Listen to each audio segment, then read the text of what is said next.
Orthodox communist, then another Orthodox communist will sidle up to you, peering about with hostile suspicion, and he'll begin to whisper in your ear so that the uninitiated cannot overhear.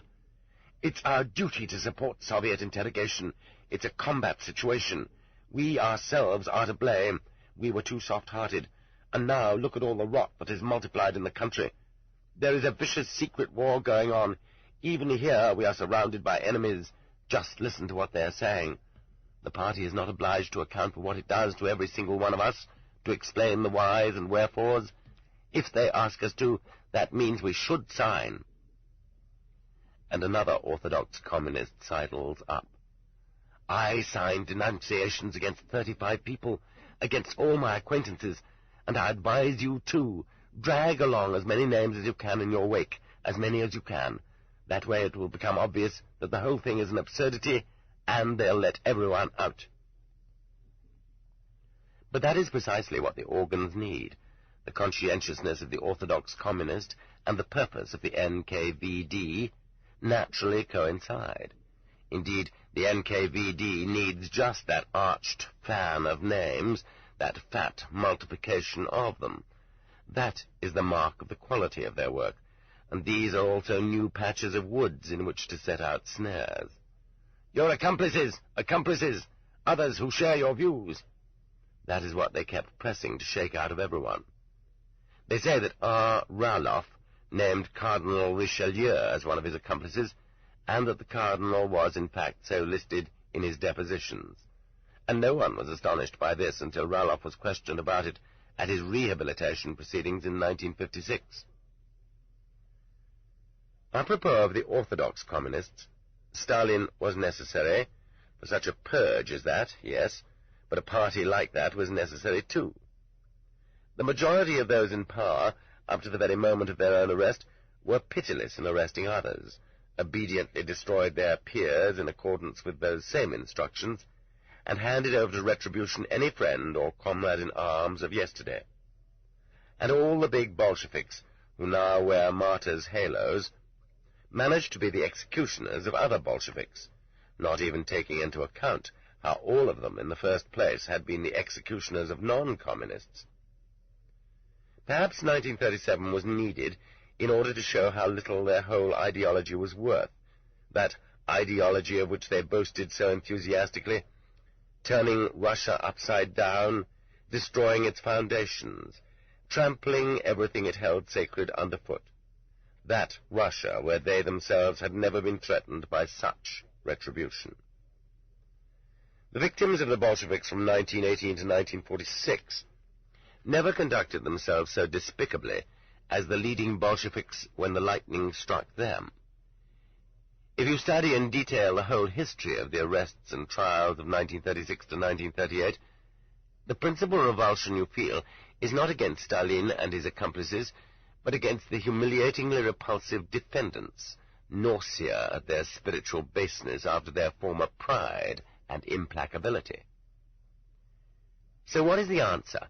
How can you stand your ground when you are weak and sensitive to pain, when people you love are still alive, when you are unprepared? What do you need to make you stronger than the interrogator and the whole trap? From the moment you go to prison, you must put your cozy past firmly behind you. At the very threshold, you must say to yourself, my life is over, a little early to be sure, but there's nothing to be done about it. I shall never return to freedom. I am condemned to die, now or a little later. But later on, in truth, it will be even harder, and so the sooner the better. I no longer have any property whatsoever. For me, those I love have died, and for them I have died. From today on, my body is useless and alien to me.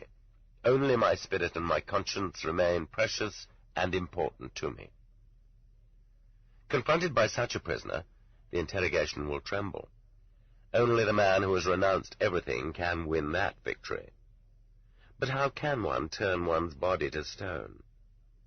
Well, they managed to turn some individuals from the Berdyaev circle into puppets for a trial, but they didn't succeed with Berdyaev. They wanted to drag him into an open trial. They arrested him twice.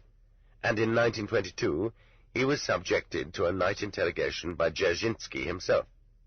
Kamenev was there too, which means that he too was not averse to using the Cheka in an ideological conflict. But Berdyaev did not humiliate himself. He did not beg or plead. He set forth firmly those religious and moral principles which had led him to refuse to accept the political authority established in Russia. And not only did they come to the conclusion that he would be useless for a trial, but they liberated him. A human being has a point of view. N. Stolyarova recalls an old woman who was her neighbor on the Butyrki bunks in 1937. They kept on interrogating her every night. 2 years earlier, a former metropolitan of the Orthodox Church, who had escaped from exile, had spent a night at her home on his way through Moscow. But he wasn't the former metropolitan. He was the metropolitan. Truly, I was worthy of receiving him. All right, then. To whom did he go when he left Moscow? I know, but I won't tell you. The metropolitan had escaped to Finland via an underground railroad of believers. At first the interrogators took turns, and then they went after her in groups. They shook their fists in the little old woman's face, and she replied, "There is nothing you can do with me, even if you cut me into pieces. After all, you are afraid of your bosses, and you are afraid of each other, and you are even afraid of killing me." They would lose contact with the Underground Railroad. But I am not afraid of anything. I would be glad to be judged by God right this minute. There were such people in 1937, too. People who did not return to their cell for their bundles of belongings, who chose death, who signed nothing denouncing anyone. One can't say that the history of the Russian revolutionaries has given us any better examples of steadfastness. But there is no comparison anyway, because none of our revolutionaries ever knew what a really good interrogation could be, with 52 different methods to choose from. Sheshkovsky did not subject Radyshev to torture, and because of contemporary custom, Radyshev knew perfectly well that his sons would serve as officers in the Imperial Guard, no matter what happened to him, and that their lives wouldn't be cut short. Nor would anyone confiscate Radyshev's family estate. Nonetheless, in the course of his brief 2-week interrogation, this outstanding man renounced his beliefs and his book, and begged for mercy.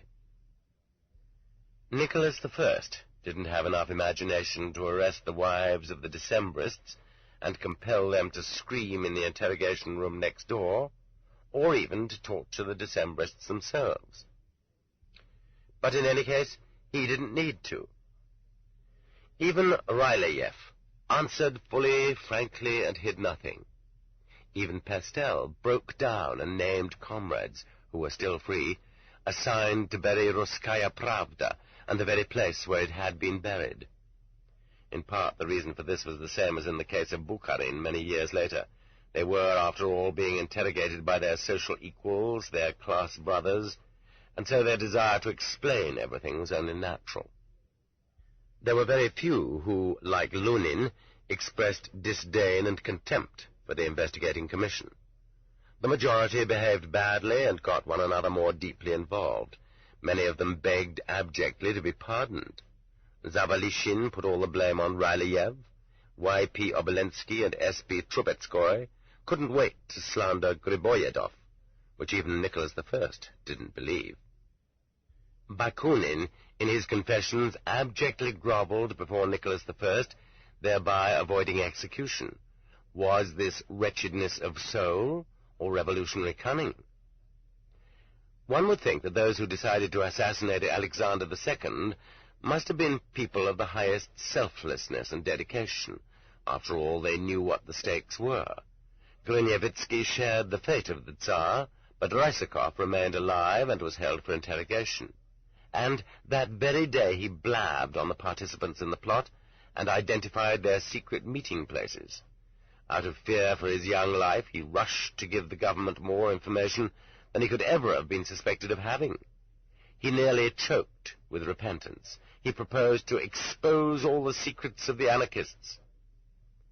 At the end of the last century and the beginning of this one, the Tsarist interrogator immediately withdrew his question, if the prisoner found it inappropriate or too intimate.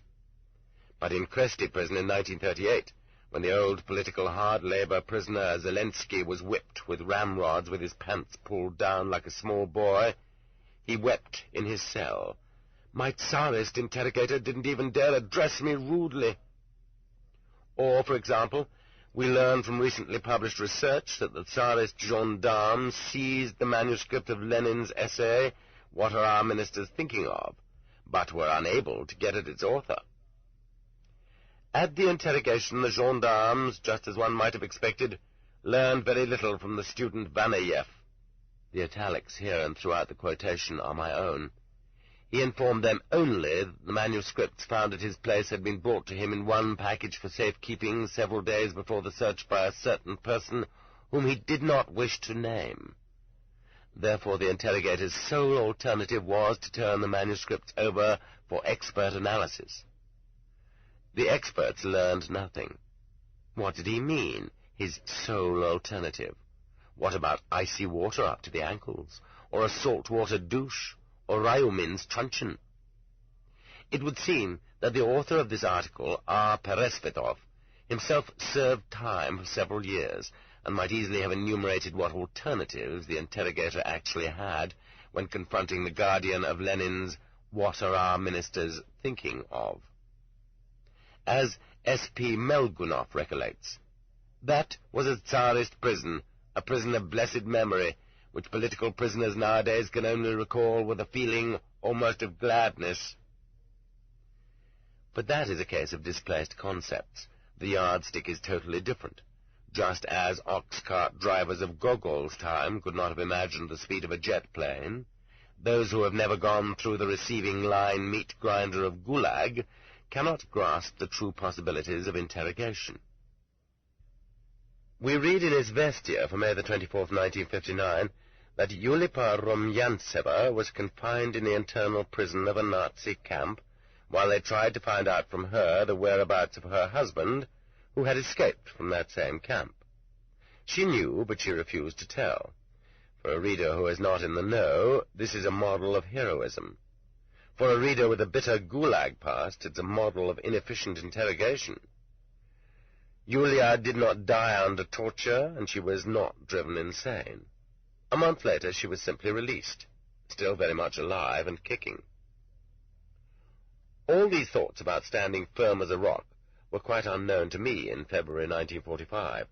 Not only was I not in the least prepared to cut my cozy ties with earth, I was even quite angry for a long time because 100 or so Faber pencils had been taken away from me when I was arrested. Looking back on my interrogation from my long subsequent imprisonment, I had no reason to be proud of it. I might have borne myself more firmly, and in all probability I could have maneuvered more skillfully. But my first weeks were characterized by a mental blackout and a slump into depression. The only reason these recollections do not torment me with remorse is that, thanks be to God, I avoided getting anyone else arrested, but I came close to it. Although we were front-line officers, Nikolai V. and I, who were involved in the same case, got ourselves into prison through a piece of childish stupidity. He and I corresponded during the war between two sectors of the front, and though we knew perfectly well that wartime censorship of correspondence was in effect, we indulged in fairly outspoken expressions of our political outrage, and in derogatory comments about the wisest of the wise, whom we labeled with the transparently obvious nickname of Pakan, or ringleader of the thieves. When, later on, I reported our cases in various prisons, our naivete aroused only laughter and astonishment. Other prisoners told me that two more such stupid jackasses couldn't exist, and I became convinced of it myself. Then, suddenly, one day, reading some documents on the case of Alexander Ulyanov, Lenin's elder brother, I learned that he and his confederates got caught in exactly the same way, a careless exchange of letters. And that was the only reason Alexander III didn't die on March the 1st, 1887. A member of the group, Andreyushkin, sent a frank letter to his friend in Kharkov. I am firmly convinced that we are going to have the most merciless terror, and in the fairly near future, too. Red terror is my hobby. I am worried about my addressee. If he gets it, then I may get it too, and that will be unfortunate, because I will drag in a lot of very effective people.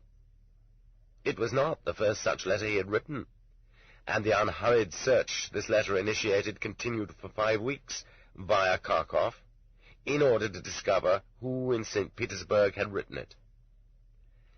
Andreyushkin's identity was not established until February the 28th.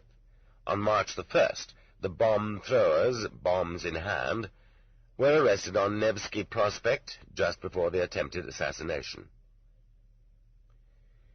The office of my interrogator, I.I. Yezepov, was high-ceilinged, spacious, and bright, with an enormous window. The Rossiya Insurance Company had not been built with torture in mind. And, putting to use its 17 feet of height, a full-length, vertical, 13-foot portrait of that powerful sovereign hung there, toward whom I, grain of sand that I was, had expressed my hatred. Sometimes the interrogator stood in front of the portrait and declaimed dramatically, "We are ready to lay down our lives for him. We are ready to lay down in the path of oncoming tanks for his sake."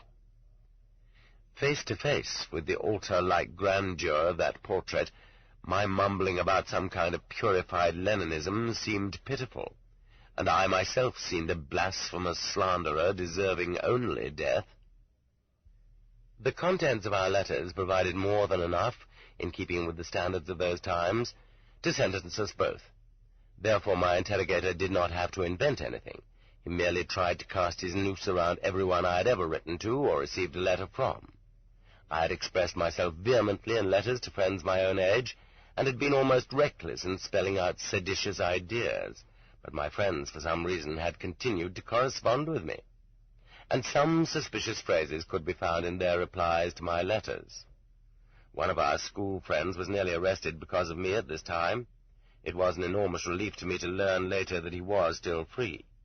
But then, 22 years later, he wrote to me, "On the basis of your published works, I conclude that you take a one-sided view of life. Objectively speaking, you have become the standard-bearer of fascist reactionaries in the West, in West Germany and the United States, for example. Lenin, whom I'm convinced you love and honor just as much as you used to, yes, and old Marx and Engels, too, would have condemned you in the severest fashion. Think about that." Indeed, I do think about that. How sorry I am that you didn't get arrested then. How much you lost. And then Yezepov, like Porfiry Petrovitch, demanded that I explain it all in a coherent way. If we had expressed ourselves in such a fashion in letters that we knew were subject to censorship, what could we have said to each other face to face? I could not convince him that all my fire-eating talk was confined to my letters, and at that point, with muddled mind, I had to undertake to weave something credible about my meetings with my friends, meetings referred to in my letters.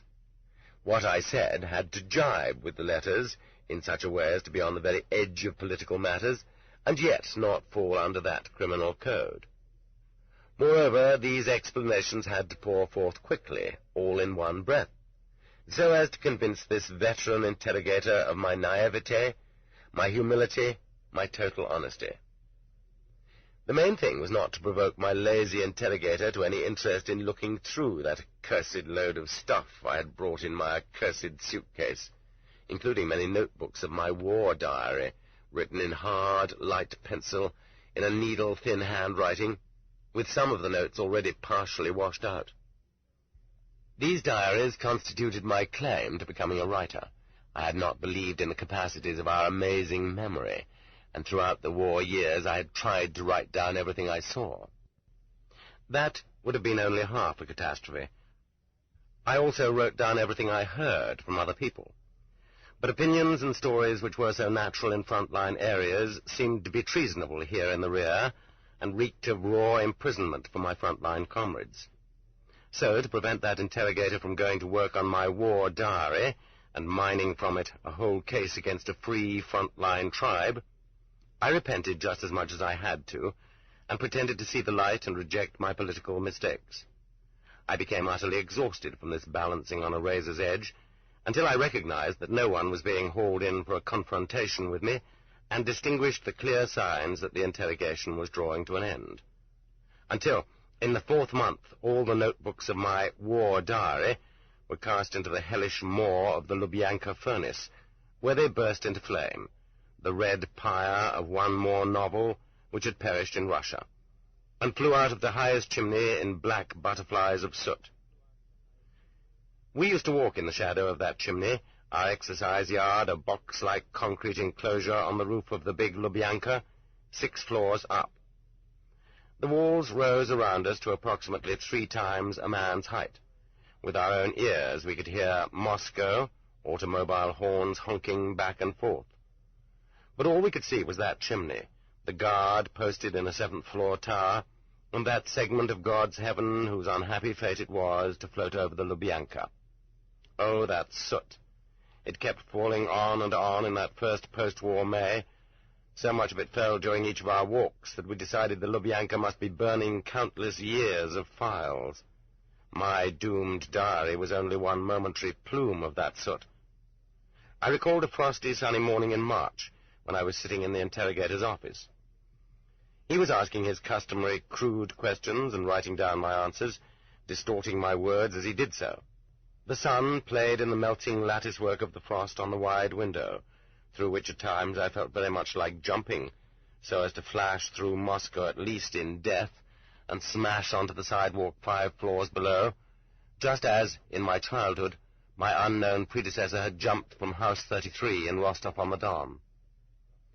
In the gaps where the frost had melted, the rooftops of Moscow could be seen, rooftop after rooftop, and above them merry little puffs of smoke. But I was staring not in that direction, but at a mound of piled-up manuscripts, someone else's, covering the entire center of the floor in this half-empty room, 36 square yards in area. Manuscripts which had been dumped there a little while before and had not yet been examined.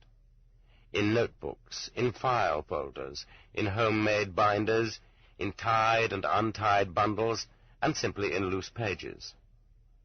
The manuscripts lay there like the burial mound of some interred human spirit, its conical top rearing higher than the interrogator's desk, almost blocking me from his view. And brotherly pity ached in me for the labor of that unknown person who had been arrested the previous night, these spoils from the search of his premises having been dumped that very morning on the parquet floor of the torture chamber, at the feet of that 13-foot Stalin. I sat there and I wondered, whose extraordinary life had they brought in for torment, for dismemberment, and then for burning? Oh, how many ideas and works had perished in that building, a whole lost culture. Oh, soot, soot, from the Lubyanka chimneys. And the most hurtful thing of all was that our descendants would consider our generation more stupid, less gifted, less vocal, than in actual fact it was. One needs to have only 2 points in order to draw a straight line between them. In 1920, as Ehrenberg recalls, the Checker addressed him as follows: "You prove to us that you are not Wrangel's agent." And in 1950, one of the leading colonels of the MGB, former Fomich Zelenov, said to his prisoners, "We are not going to sweat to prove the prisoner's guilt to him. Let him prove to us that he did not have hostile intent." And along this cannibalistically artless straight line lie the recollections of countless millions. What a speed-up and simplification of criminal investigation previously unknown to mankind. The organs altogether freed themselves of the burden of obtaining proof. Trembling and pale, the rabbit who had been caught, deprived of the right to write anyone, phone anyone, bring anything with him from freedom, deprived, too, of sleep, food, paper, pencils, and even buttons, seated on a bare stool in the corner of an office, had to try to find out for himself and display to that loafer of an interrogator proof that he did not have hostile intentions.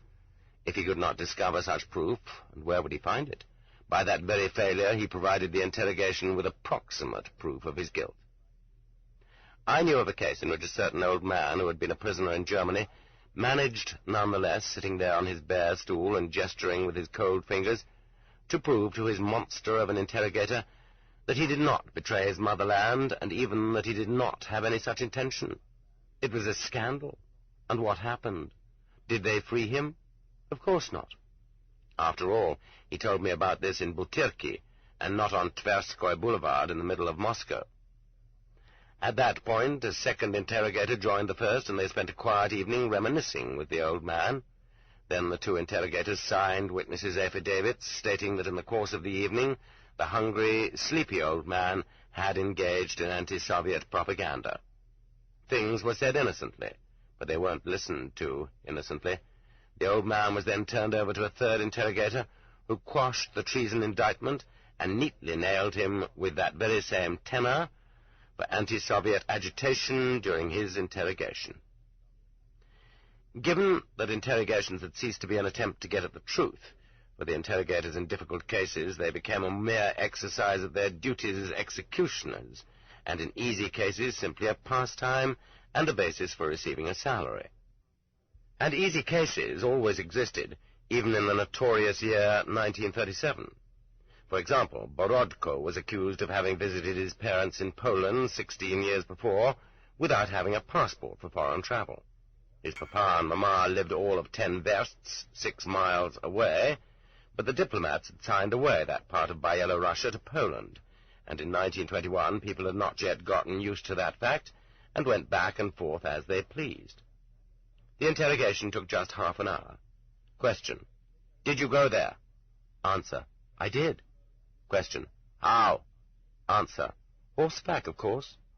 Conclusion: Take 10 years for KRD. But that sort of pace smells of the Stakhanovite movement, a movement which found no disciples among the Blue Caps. According to the Code of Criminal Procedure, every interrogation was supposed to take 2 months. And if it presented difficulties, one was allowed to ask the prosecutor for several continuations of a month apiece, which of course the prosecutors never refused. Thus, it would have been stupid to risk one's health, not to take advantage of these postponements, and, speaking in factory terms, to raise one's work norms. Having worked with voice and fist in the initial assault week of every interrogation, and thereby expended one's will and character, as per Vyshinsky, the interrogators had a vital interest in dragging out the remainder of every case as long as possible. That way, more old, subdued cases were on hand, and fewer new ones. It was considered just indecent to complete a political interrogation in 2 months. The state system itself suffered from its own lack of trust and from its rigidity. These interrogators were selected personnel, but they weren't trusted either. In all probability, they, too, were required to check in on arriving and check out on leaving, and the prisoners were, of course, checked in and out when called for questioning. What else could the interrogators do to keep the bookkeeper's accounts straight? They would summon one of their defendants, sit him down in a corner, ask him some terrifying question, and then forget about him while they themselves sat for a long time reading the paper, writing an outline for a political indoctrination course, or personal letters, or went off to visit one another, leaving guards to act as watchdogs in their place. Peacefully batting the breeze on the sofa with a colleague who had just dropped in, the interrogator would come to himself once in a while, look threateningly at the accused and say, "Now, there's a rat. There's a real rat for you. Well, that's all right. We'll not be stingy about his 9 grams. My interrogator also made frequent use of the telephone. For example, he used to phone home and tell his wife, with his sparkling eyes directed at me, that he was going to be working all night long, so she mustn't expect him before morning. My heart, of course, fell. That meant he would be working me over all night long. But then he would immediately dial the phone number of his mistress, and in purring tones make a date with her for the night. So I would be able to get some sleep. I felt relieved.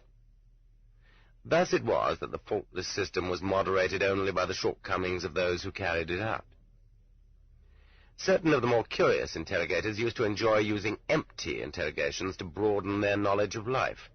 They might ask the accused prisoner about the front, about those very German tanks beneath which they never quite managed to find the time to throw themselves, or perhaps about the customs of European countries and lands across the sea which the prisoner had visited. about the stores and the merchandise sold in them, and particularly about procedures in foreign whorehouses, and about all kinds of adventures with women. The Code of Criminal Procedure provided that the prosecutor was to review continuously the course of every interrogation to ensure its being conducted correctly.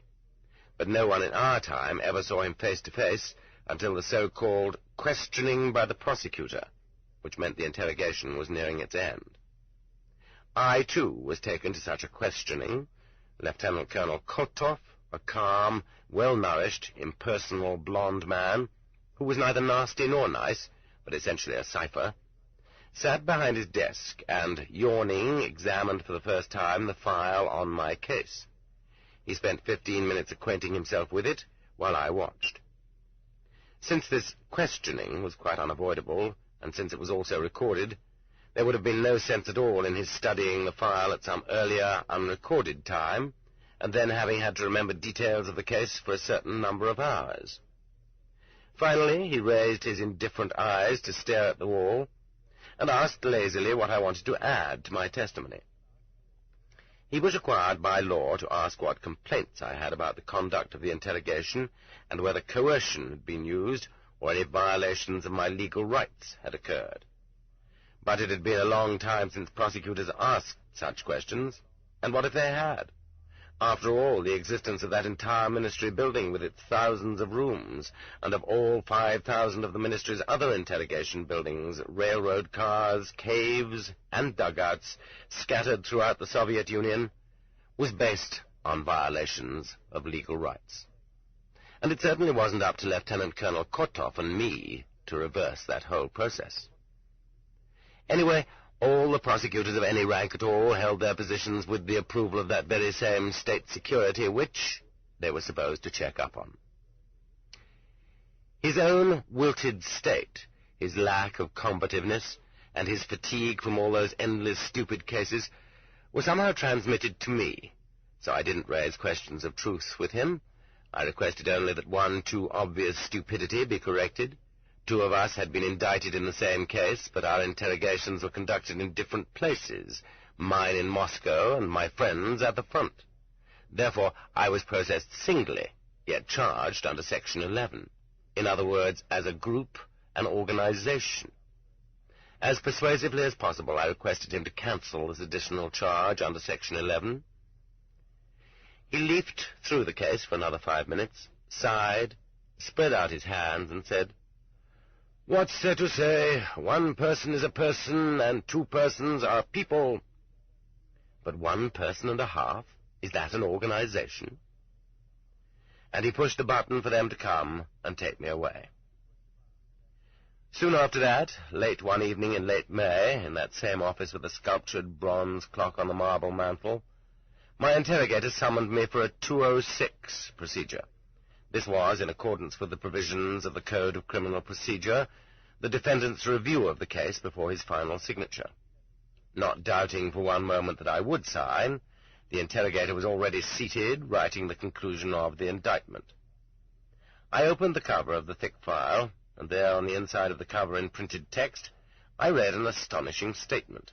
It turned out that during the interrogation I had had the right to make written complaints against anything improper in its conduct, and that the interrogator was obliged to staple these complaints into my record. During the interrogation, not at its end. Alas, not one of the thousands with whom I was later imprisoned had been aware of this right. I turned more pages. I saw photocopies of my own letters, and a totally distorted interpretation of their meaning by unknown commentators, like Captain Libin. I saw the hyperbolized lie in which Captain Yezepov had wrapped up my careful testimony. And, last but not least, I saw the idiocy whereby I, one individual, was accused as a group. "I won't sign," I said, without much firmness. "You conducted the interrogation improperly." "All right, then let's begin it all over again." Maliciously he compressed his lips. "We'll send you off to the place where we keep the Polizei." He even stretched out his hand as though to take the file away from me. At that point I held on to it. Somewhere outside the 5th-floor windows of the Lubyanka, The golden sunset glowed. Somewhere it was May. The office windows, like all the windows facing outward, were tightly closed and had not yet been unsealed after the winter, so that fresh air and the fragrance of things in bloom should not creep into those hidden rooms. The bronze clock on the mantel, from which the last rays of the sun had disappeared, quietly chimed. Begin all over again? It seemed to me it would be easier to die than to begin all over again. Ahead of me loomed at least some kind of life, if I had only known what kind.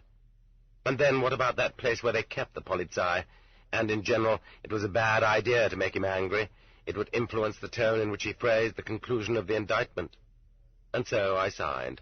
I signed it complete with Section 11, the significance of which I did not then know. They told me only that it would not add to my prison term, but because of that Section 11 I was later put into a hard labor camp. Because of that Section 11 I was sent, even after liberation, and without any additional sentence, into eternal exile. Maybe it was all for the best. Without both those experiences, I would not have written this book. My interrogator had used no methods on me other than sleeplessness, lies, and threats, all completely legal. Therefore, in the course of the 206 procedure, he didn't have to shove at me, as did interrogators who had made a mess of things and wanted to play safe, a document on non-disclosure for me to sign, that I, the undersigned, under pain of criminal penalty, swore never to tell anyone about the methods used in conducting my interrogation. No one knows, incidentally, what article of the Code this comes under. In several of the provincial administrations of the NKVD, this measure was carried out in sequence. The typed statement on non-disclosure was shoved at a prisoner, along with the verdict of the OSO, and later a similar document was shoved at prisoners being released from camp, whereby they guaranteed never to disclose to anyone the state of affairs in camp. And so, our habit of obedience, our bent or broken backbone, did not suffer us either to reject this gangster method of burying loose ends, or even to be enraged by it. We have lost the measure of freedom. We have no means of determining where it begins and where it ends. We are an Asiatic people. On and on and on they go, taking from us those endless pledges of non-disclosure, everyone not too lazy to ask for them. By now, we are even unsure whether we have the right to talk about the events of our own lives.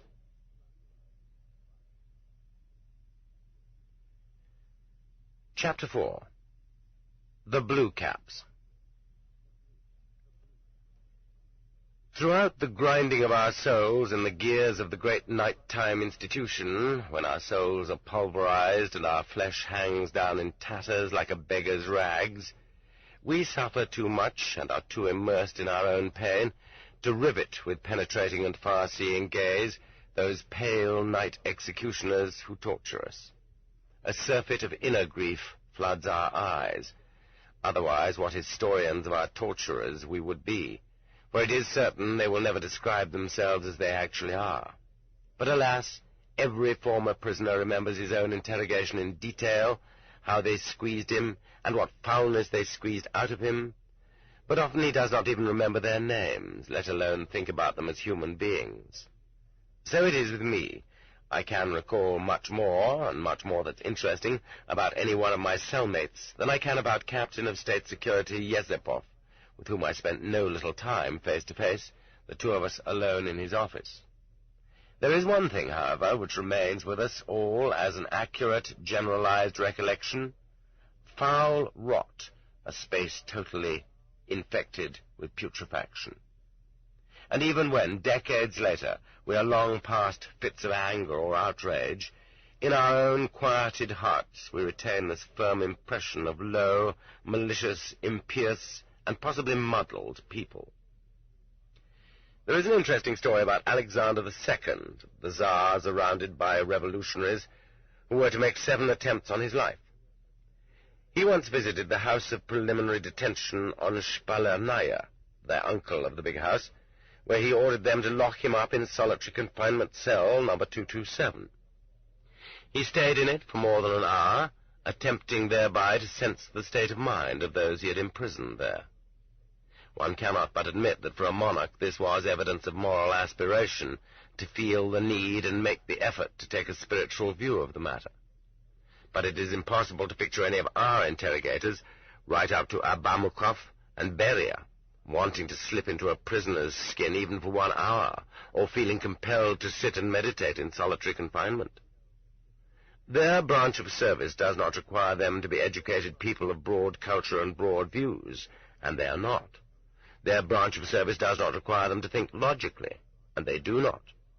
Their branch of service requires only that they carry out orders exactly and be impervious to suffering, and that is what they do and what they are.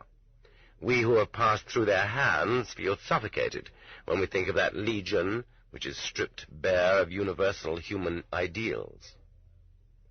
Although others might not be aware of it, it was clear to the interrogators at least that the cases were fabricated.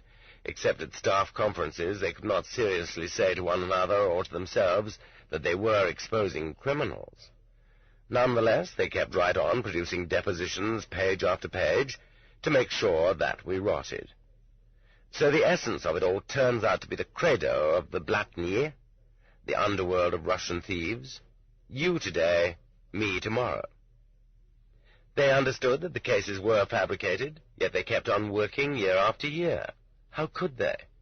Either they forced themselves not to think, and this in itself means the ruin of a human being, and simply accepted that this was the way it had to be, and that the person who gave them their orders was always right. But didn't the Nazis, too, it comes to mind, argue that same way? There is no way of sidestepping this comparison. Both the years and the methods coincide too closely, and the comparison occurred even more naturally to those who had passed through the hands of both the Gestapo and the MGB. One of these was Yevgeny Ivanovich Divnich, an émigré and preacher of Orthodox Christianity. The Gestapo accused him of communist activities among Russian workers in Germany, and the MGB charged him with having ties to the international bourgeoisie. Divnich's verdict was unfavorable to the MGB. He was tortured by both, but the Gestapo was nonetheless trying to get at the truth, and when the accusation did not hold up, Divnich was released. The MGB wasn't interested in the truth, and had no intention of letting anyone out of its grip once he was arrested. Or else it was a matter of the progressive doctrine, the granite ideology. An interrogator in awful Orutukan, sent there to the Kolyma in 1938 as a penalty assignment, was so touched when M. Luria, former director of the Krivoy Rog industrial complex, readily agreed to sign an indictment which meant a second camp term, that he used the time they had thus saved to say, "You think we get any satisfaction from using persuasion?" An affectionate term for torture. "We have to do what the party demands of us. You are an old party member. Tell me what you would do in my place." Apparently, Luria nearly agreed with him, and it may have been the fact that he had already been thinking in some such terms that led him to sign so readily. It is, after all, a convincing argument. But most often it was merely a matter of cynicism. The Blue Caps understood the workings of the meat grinder and loved it. This book is continued at this point on the other side of this cassette. The Gulag Archipelago, Volume 1, Section 1, continued. Cassette 5, Side 2. But most often it was merely a matter of cynicism. The Blue Caps understood the workings of the meat grinder and loved it. In the Jida camps in 1944, Interrogator Mironenko said to the condemned Babich with pride in his faultless logic, "Interrogation and trial are merely judicial corroboration. They cannot alter your fate, which was previously decided. If it is necessary to shoot you, then you will be shot even if you are altogether innocent. If it is necessary to acquit you, then no matter how guilty you are, you will be cleared and acquitted." This evidently refers to their own people. Kushnariev, chief of the 1st Investigation Department of the West Kazakhstan Provincial State Security Administration, laid it on the line in just that way to Adolf Civilko. After all, we're not going to let you out if you're a Leningrader. In other words, a Communist Party member with seniority. Just give us a person and we'll create the case. That was what many of them said jokingly, and it was their slogan. What we think of as torture, they think of as good work. The wife of the interrogator Nikolai Grabishchenko, the Volga Canal project, said touchingly to her neighbors, "Kolya is a very good worker. One of them didn't confess for a long time, and they gave him to Kolya. Kolya talked with him for one night, and he confessed." What prompted them all to slip into harness and pursue so zealously not truth, but totals of the processed and condemned? Because it was most comfortable for them not to be different from the others, and because these totals meant an easy life, supplementary pay, awards and decorations, promotions in rank, and the expansion and prosperity of the organs themselves. If they ran up high totals, they could loaf when they felt like it, or do poor work, or go out and enjoy themselves at night. And that is just what they did.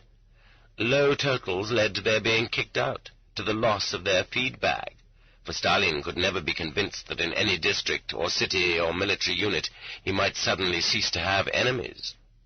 That was why they felt no mercy, but instead an explosion of resentment and rage towards those maliciously stubborn prisoners who opposed being fitted into the totals, who would not capitulate to sleeplessness or the punishment cell or hunger.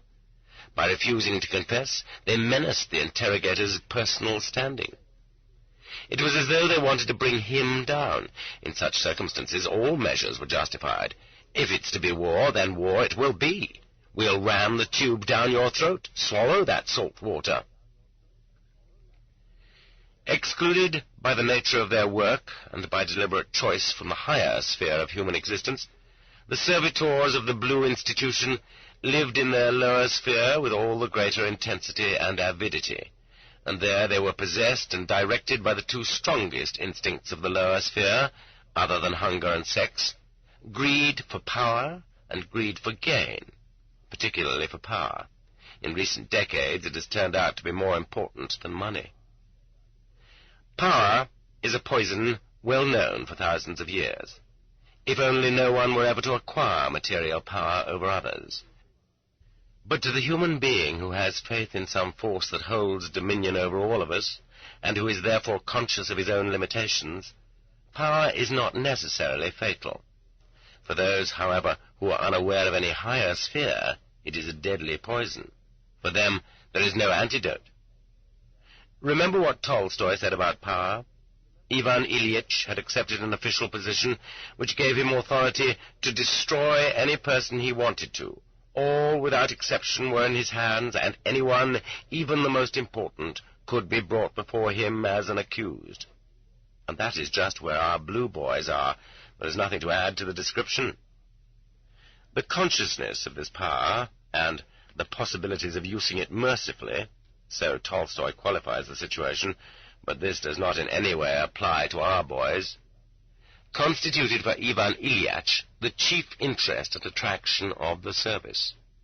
But attraction is not the right word. It is intoxication. After all, it is intoxicating.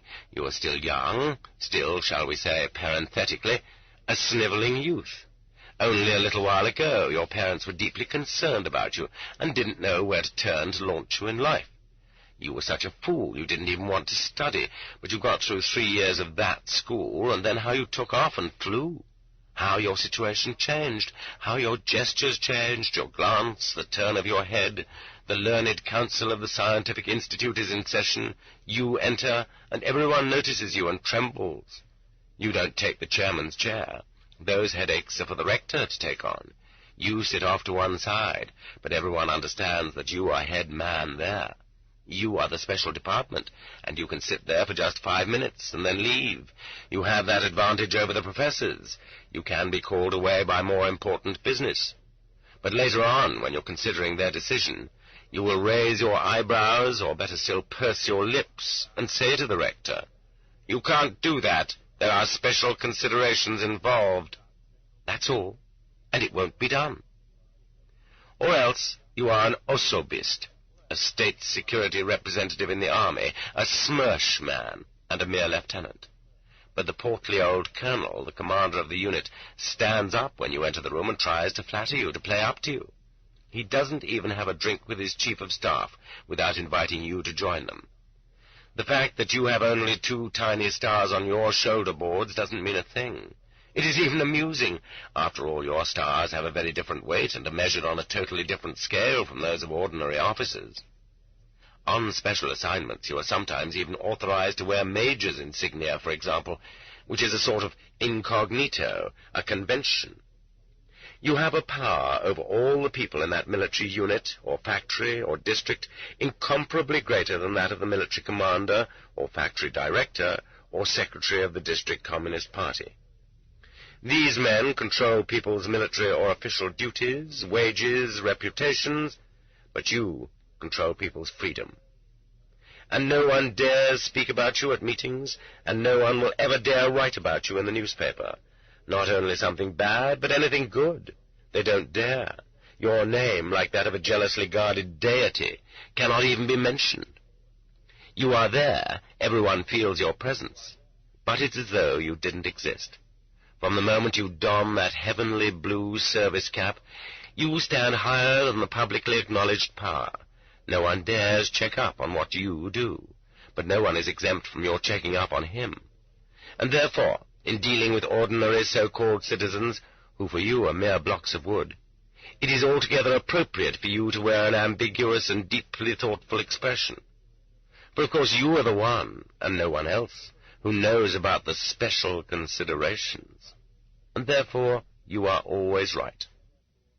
There is just one thing you must never forget. You, too, would have been just such a poor block of wood if you had not had the luck to become one of the little links in the organs, that flexible, unitary organism inhabiting a nation as a tapeworm inhabits a human body.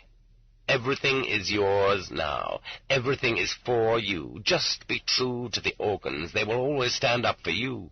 They will help you swallow up anyone who bothers you. They will help move every obstacle from your path. But be true to the organs. Do everything they order you to. They will do the thinking for you in respect to your functions, too. Today you serve in a special unit. Tomorrow you will sit in an interrogator's armchair.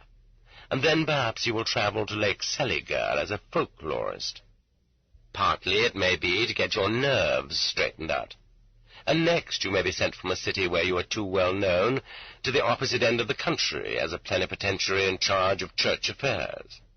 The violent Yaroslavl interrogator Volkopialov, appointed plenipotentiary in charge of church affairs in Moldavia. Or perhaps you will become executive secretary of the Union of Soviet Writers. Another Ilin, this one Viktor Nikolaevich, a former lieutenant general of state security. Be surprised at nothing. People's true appointments and true ranks are known only to the organs. The rest is merely play acting. Some honored artist or other, or hero of socialist agriculture, is here today, and tomorrow, poof, he's gone. Who are you? Asked General Serov in Berlin of the world-renowned biologist Timofey Efrasovsky, offensively using the familiar form of address. And the scientist, who was undismayed and who possessed a Cossack's hereditary daring, replied, using the same familiar form, "And who are you?" Serov corrected himself, and this time, using the formal and correct form, asked, "Are you a scientist?" The duties of an interrogator require work, of course. You have to come in during the day, at night, sit for hours and hours, but not split your skull over proof. Let the prisoner's head ache over that. And you don't have to worry whether the prisoner is guilty or not, but simply do what the organs require, and everything will be all right. It will be up to you to make the interrogation periods pass as pleasurably as possible, and not to get overly fatigued. And it would be nice to get some good out of it, at least to amuse yourself. You have been sitting a long time, and all of a sudden a new method of persuasion occurs to you. Eureka! So you call up your friends on the phone, and you go around to other offices and tell them about it. What a laugh! Who shall we try it on, boys? It's really pretty monotonous to keep doing the same thing all the time. Those trembling hands, those imploring eyes, that cowardly submissiveness, they are really a bore. If you could just get one of them to resist. I love strong opponents. It's such fun to break their backs, said the Leningrad interrogator Shitov to G.V.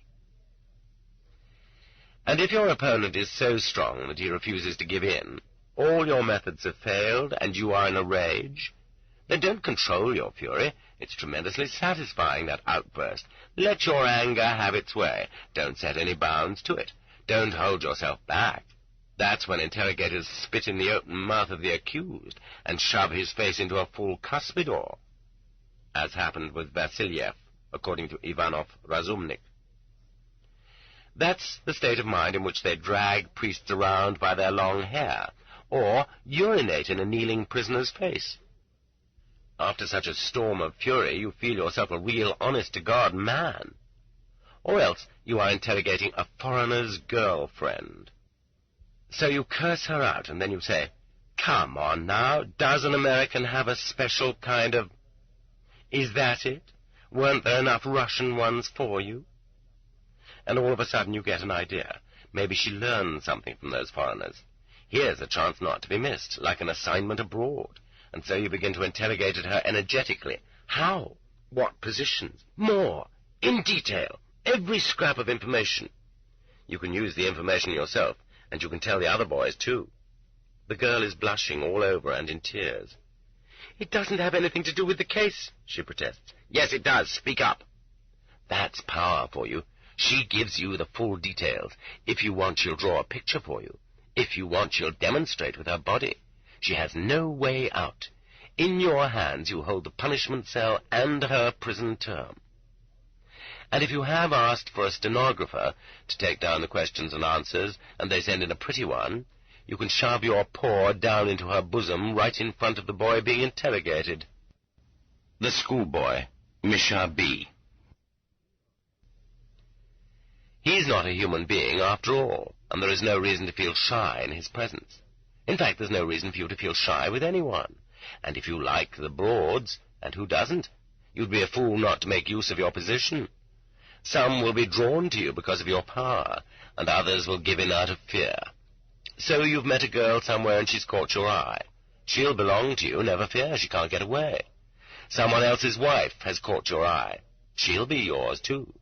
Because, after all, there's no problem about removing the husband. For a long time I've been hanging on to a theme for a story to be called The Spoiled Wife, but it looks as though I will never get the chance to write it, so here it is. In a certain Far Eastern aviation unit before the Korean War, a certain lieutenant colonel returned from an assignment to find his wife in a hospital. The doctors did not hide the truth from him. Her sexual organs had been injured by perverted sexual practices. The lieutenant colonel got in to see his wife and wrung from her the admission that the man responsible was the osobist in their unit, a senior lieutenant. It would seem, by the way, that this incident had not occurred without some cooperation on her part. In a rage, the lieutenant colonel ran to the osobist's office, took out his pistol, and threatened to kill him. But the senior lieutenant very quickly forced him to back down and leave the office defeated and pitiable. He threatened to send the lieutenant colonel to rot in the most horrible of camps, where he'd pray to be released from life without further torment, and he ordered him to take his wife back just as he found her, with an injury that was to some extent incurable, and to live with her, not to dare get a divorce, and not to dare complain. And all this was the price for not being arrested. The lieutenant colonel did just as he was ordered. I was told the story by the osobist's chauffeur. There must have been many such cases, because the abuse of power was particularly attractive in this area. In 1944, another Gaibist, state security officer, forced the daughter of an army general to marry him by threatening to arrest her father. The girl had a fiancé, but to save her father, she married the Gaibist. She kept a diary during her brief marriage, gave it to her true love, and then committed suicide. No, indeed. To know what it meant to be a blue cap, one had to experience it. Anything you saw was yours. Any apartment you looked at was yours. Any woman was yours. Any enemy was struck from your path. The earth beneath your feet was yours, the heaven above you was yours. It was, after all, like your cap, sky blue. The passion for gain was their universal passion. After all, in the absence of any checking up, such power was inevitably used for personal enrichment. One would have had to be holy to refrain. If we were able to discover the hidden motivation behind individual arrests, we would be astounded to find that, granted the rules governing arrests in general, 75% of the time the particular choice of whom to arrest, the personal cast of the die, was determined by human greed and vengefulness, and of that 75%, half were the result of material self-interest on the part of the local NKVD, and, of course, the prosecutor, too, for on this point I do not distinguish between them. How, for example, did V.G. Vlasov's 19-year-long journey through the archipelago begin? As head of the district consumer cooperatives, he arranged a sale of textiles for the activists of the local party organization. These materials were of a sort and quality which no one nowadays would even touch. No one was bothered, of course, by the fact that this sale was not open to the general public. But the prosecutor's wife was unable to buy any. She wasn't there at the time. Prosecutor Rusov himself had been shy about approaching the counter, and Vlasov hadn't thought to say, "I'll set some aside for you." In fact, given his character, he would never have said this anyway. Furthermore, Prosecutor Rusov had invited a friend to dine in the restricted party dining room. Such restricted dining rooms used to exist in the 30s. This friend of his was not high enough in rank to be admitted there, and the dining room manager refused to serve him. The prosecutor demanded that Vlasov punish the manager, and Vlasov refused. Vlasov also managed to insult the district NKVD, and just as painfully, and he was therefore added to the rightist opposition. The motivations and actions of the Blue Caps are sometimes so petty that one can only be astounded. Security Officer Senchenko took a map case and dispatch case from an officer he'd arrested and started to use them right in his presence, and by manipulating the documentation, he took a pair of foreign gloves from another prisoner. When the armies were advancing, the Blue Caps were especially irritated because they got only second pick of the booty. The counterintelligence officer of the 49th Army who arrested me had a yen for my cigarette case, and it wasn't even a cigarette case but a small German army box of a tempting scarlet, however. And because of that piece of shit, he carried out a whole maneuver. As his first step, he omitted it from the list of belongings that were confiscated from me. "You can keep it." He thereupon ordered me to be searched again, knowing all the time that it was all I had in my pockets. "Aha! What's that? Take it away." And to prevent my protests, "Put him in the punishment cell." What Tsarist gendarme would have dared behave that way toward a defender of the fatherland? Every interrogator was given an allowance of a certain number of cigarettes to encourage those willing to confess and to reward stool pigeons. Some of them kept all the cigarettes for themselves. Even in accounting for hours spent in interrogating, they used to cheat. They got higher pay for night work, and we used to note the way they wrote down more hours on the night interrogations than they really spent. Interrogator Fyodorov, Rasheti Station, Post Office Box number 235, stole a wristwatch while searching the apartment of the free person Korzukin. During the Leningrad blockade, Interrogator Nikolai Fyodorovich Khrushchev told Yelizaveta Viktorovna Strakovich, wife of the prisoner he was interrogating, K.I. Strakovich, "I want a quilt. Bring it to me." When she replied, "All our warm things are in the room they've sealed," he went to her apartment, and without breaking the state security seal on the lock, unscrewed the entire doorknob. "That's how the MGB works," he explained gaily. And he went in and began to collect the warm things, shoving some crystal in his pocket at the same time. She herself tried to get whatever she could out of the room, but he stopped her.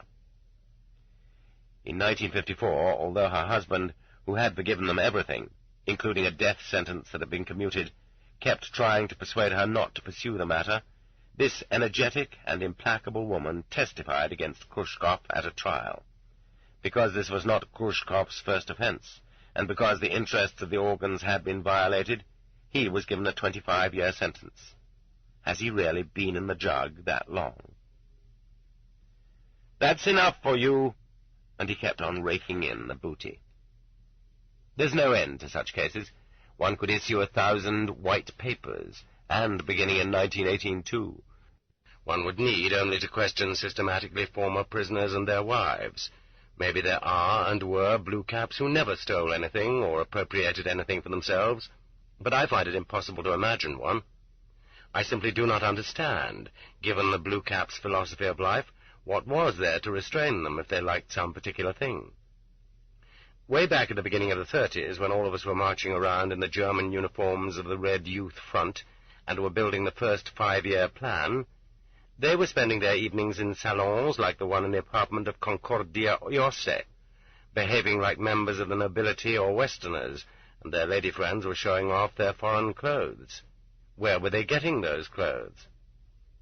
Here are their family names, and one might almost think they were hired because of those names. For example, in the Kemerovo Provincial State Security Administration there were a prosecutor named Trutnev, Drone, a chief of the interrogation section, Major Shkurkin, self-server, his deputy, Lieutenant Colonel Balandin, soupy, and an interrogator, Skorokhvatov, quick grabber. When all is said and done, one could not invent names more appropriate, and they were all right there together.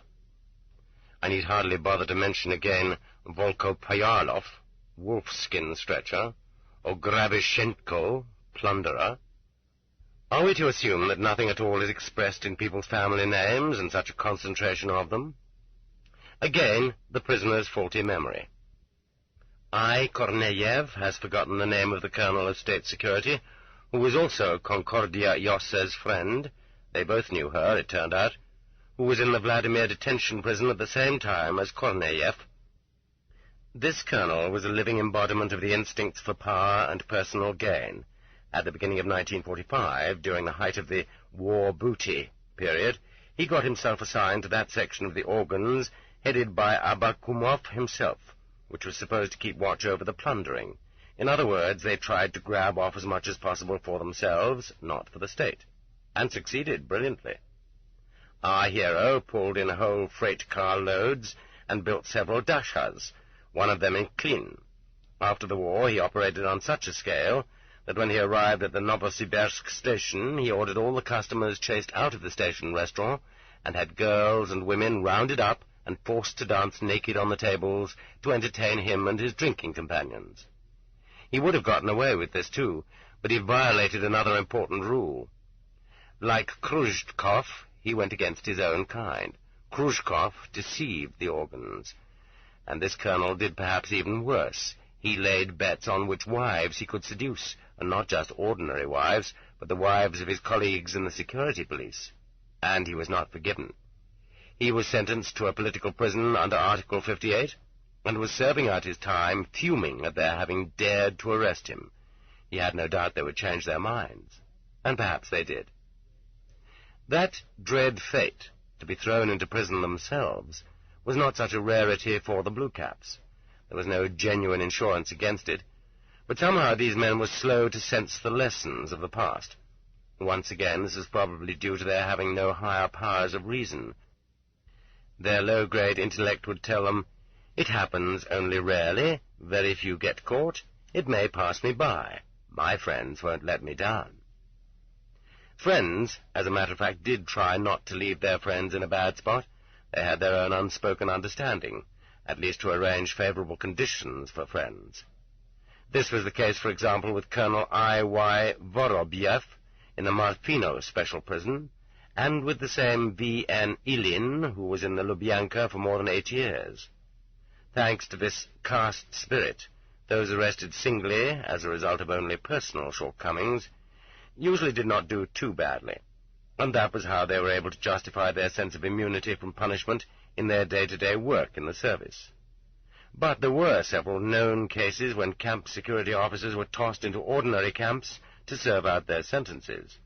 There were even instances when, as prisoners, they ran into Zeks who had once been under their thumb, and came off badly in the encounter. For example, Security Officer Munshin, who cherished a particularly violent hatred toward the 58th in camp, and had relied heavily on the support of the Blatniye, the habitual thieves, was driven right under the board bunks by those very same thieves. However, we have no way to learn more details about these cases in order to be able to explain them. But those Gaibisti, the state security officers, who got caught in a wave, were in very serious danger. They had their own waves. A wave is a natural catastrophe, and is even more powerful than the organs themselves. In this situation, no one was going to help anyone else, lest he be drawn into the same abyss himself. The possibility did exist, however, if you were well informed, and had a sharp Chekist sensitivity, of getting yourself out from under the avalanche, even at the last minute, by proving that you had no connection with it. Thus it was that Captain Sayenko, not the Kharkov Chekist carpenter of 1918-19, who was famous for executing prisoners with his pistol, punching holes in bodies with his saber, breaking shin bones in two, flattening heads with weights, and branding people with hot irons, but perhaps a relative, was weak enough to marry for love an ex-employee of the Chinese Eastern Railroad named Kokanskaya. And suddenly he found out, right at the beginning of the wave, that all the Chinese Eastern Railroad people were going to be arrested. At this time, he was head of the Security Operations Department of the Archangel GPU. He acted without losing a moment. How? He arrested his own beloved wife, and not on the basis of her being one of the Chinese Eastern Railroad people, but on the basis of a case he himself cooked up. Not only did he save himself, but he moved up and became the chief of the Tomsk Province NKVD. This, too, is a theme for a story, and how many more there are in this field. Maybe someone will make use of them some day.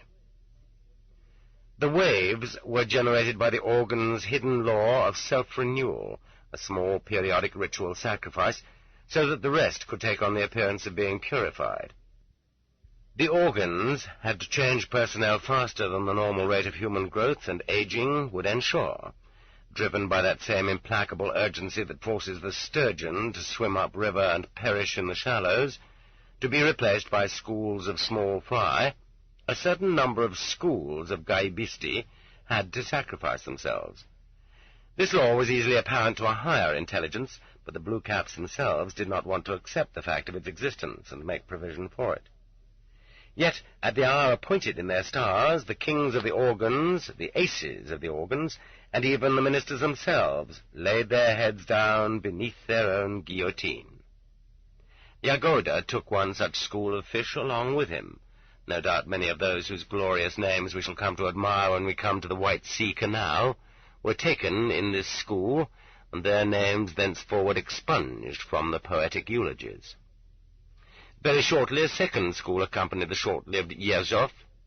Some of the finest cavaliers of 1937 vanished in this one. Yet one ought not to exaggerate their number. It did not, by any means, include all the best. Yezhov himself was beaten during his interrogation. He was pitiful, and Gulag was orphaned during this wave of arrests.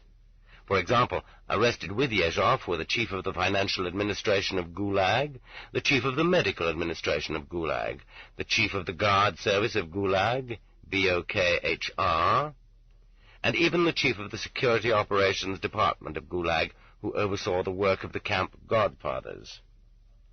VOKHR, Militarized Guard Service, formerly the Internal Guard Service of the Republic. And later, there was the school of Beria. The corpulent, conceited Abakumov had fallen earlier, separately. Some day, if the archives are not destroyed, the historians of the organs will recount all this step by step, with all the figures and all the glittering names. Therefore, I am going to write only briefly about Ryumin and Abakumov, a story I learned only by chance. I will not repeat what I have already written about them in the first circle. Ryumin had been raised to the heights by Abakumov, and was very close to him. At the end of 1952, he came to Abakumov with the sensational report that Professor Ettinger, a physician, had confessed to intentional malpractice when treating Zhdanov and Sherbakov with the purpose of killing them. Abakumov refused to believe him. He knew the whole cookery and decided Ryumin was getting too big for his britches. But Ryumin had a better idea of what Stalin wanted. To verify the story, they arranged to cross-question Ettinger that very evening, but each of them drew different conclusions from his testimony. Abakumov concluded that there was no such thing as a doctor's case, and Ryumin concluded that there was. A second attempt at verification was to take place the following morning, but thanks to the miraculous attributes of the nighttime institution, Ettinger died that very night. In the morning, Ryumin, bypassing Abakumov and without his knowledge, telephoned the Central Committee and asked for an appointment with Stalin. My own opinion, however, is that this was not his most decisive step.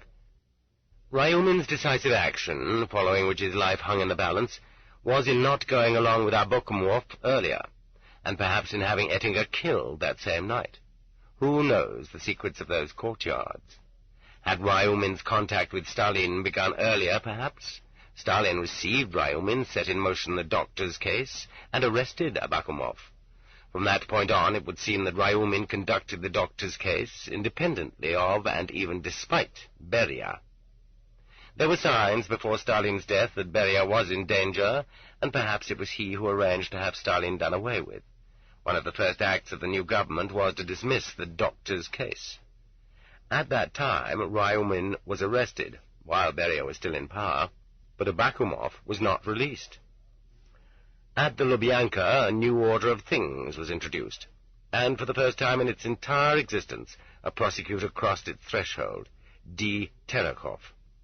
Imprisoned, Ryumin was fidgety and subservient. "I am not guilty. I am here for no reason." He asked to be interrogated.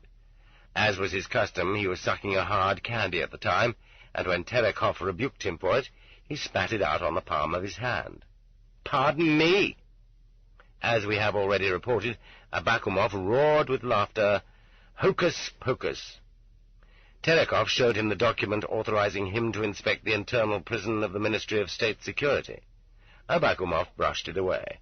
"You can forge 500 of those." As an organizational patriot, he was principally offended not by being in prison, but by this encroachment on the power of the organs, which could not be subordinate to anything in the world. In July 1953, Ryumin was tried in Moscow and shot, and Abakumov remained in prison. During one interrogation, he said to Terekhov, "Your eyes are too beautiful. I am going to be sorry to have to shoot you." This is true. On the whole, D. Terekhov is a man of uncommon strength of will and courage, which were what was required in bringing the big Stalinists to justice in an uneasy situation. And he evidently has a lively mind as well. If Khrushchev's reforms had been more thoroughgoing and consistent, Terekhov might have excelled in carrying them out. That is how historic leaders fail to materialize in our country. "Leave my case alone. Leave it while you still have time." On another occasion, Terekhov called him in and handed him the newspaper which carried the announcement of Beria's exposure. At the time, this was virtually a cosmic upheaval. Abakumov read it, and, with not so much as the twitch of an eyebrow, he turned the page and started to read the sports news. On another occasion, during an interrogation in the presence of a high-ranking gaibist who had in the recent past been his subordinate, Abakumov asked him, "How could you have permitted the investigation of the Beria case to be conducted by the prosecutor's office instead of by the MGB?" Everything in his own domain kept nagging him. He went on, "Do you really believe they are going to put me, the Minister of State Security, on trial?" The answer was, "Yes." And he replied, "Then put on your top hat. The organs are finished." He was, of course, too pessimistic, uneducated courier that he was. But when he was in the Lubyanka, Abakumov was not afraid of being tried. He was afraid of being poisoned. This, too, showed what a worthy son of the organs he was. He started to reject the prison food altogether, and would eat only eggs that he bought from the prison store. In this case, he simply lacked technical imagination. He thought one couldn't poison eggs. The only books he borrowed from the well-stocked Lubyanka library were the works of, believe it or not, Stalin, who had imprisoned him. But, in all likelihood, this was for show, rather than the result of any calculation that Stalin's adherents would gain power. He spent 2 years in prison. Why didn't they release him? The question is not a naive one. In terms of his crimes against humanity, he was over his head in blood. But he was not the only one, and all the others came out of it safe and sound. There is some hidden secret here, too. There is a vague rumor that in his time he had personally beaten Khrushchev's daughter-in-law, Lyuba Sedich, the wife of Khrushchev's older son, who had been condemned to a punishment battalion in Stalin's time, and who died as a result. And, so goes the rumor, this was why, having been imprisoned by Stalin, he was tried in Leningrad under Khrushchev and shot on December the 18th, 1954. Here is one more of his eccentricities as a VIP. He used to change into civilian clothes and walk around Moscow with Kuznetsov, the head of his bodyguard, and whenever he felt like it, he would hand out money from the Cheka operations funds. Does not this smell of old Russia, charity for the sake of one's soul? But Abakumov had no real reason to be depressed. The organs still didn't perish because of that. As the folk saying goes, if you speak for the wolf, speak against him as well. Where did this wolf tribe appear from among our people? Does it really stem from our own roots, our own blood? It is our own. And just so we don't go around flaunting too proudly the white mantle of the just, let everyone ask himself, if my life had turned out differently, might I myself not have become just such an executioner? It is a dreadful question if one really answers it honestly. I remember my 3rd year at the university in the fall of 1938. We young men of the Komsomol were summoned before the district Komsomol committee, not once but twice. Scarcely bothering to ask our consent, they shoved an application form at us. You've had enough physics, mathematics, and chemistry. It's more important to your country for you to enter the NKVD school. That's the way it always is. It isn't just some person who needs you. It is always your motherland, and it is always some official or other who speaks on behalf of your motherland and who knows what she needs. 1 year before, the district committee had conducted a drive among us to recruit candidates for the Air Force schools. We avoided getting involved that time, too, because we didn't want to leave the university. But we didn't sidestep recruitment then as stubbornly as we did this time. 25 years later, we could think, well, yes, we understood the sort of arrests that were being made at the time, and the fact that they were torturing people in prisons, and the slime they were trying to drag us into. But it isn't true.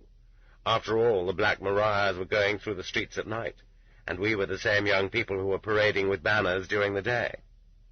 How could we know anything about those arrests, and why should we think about them?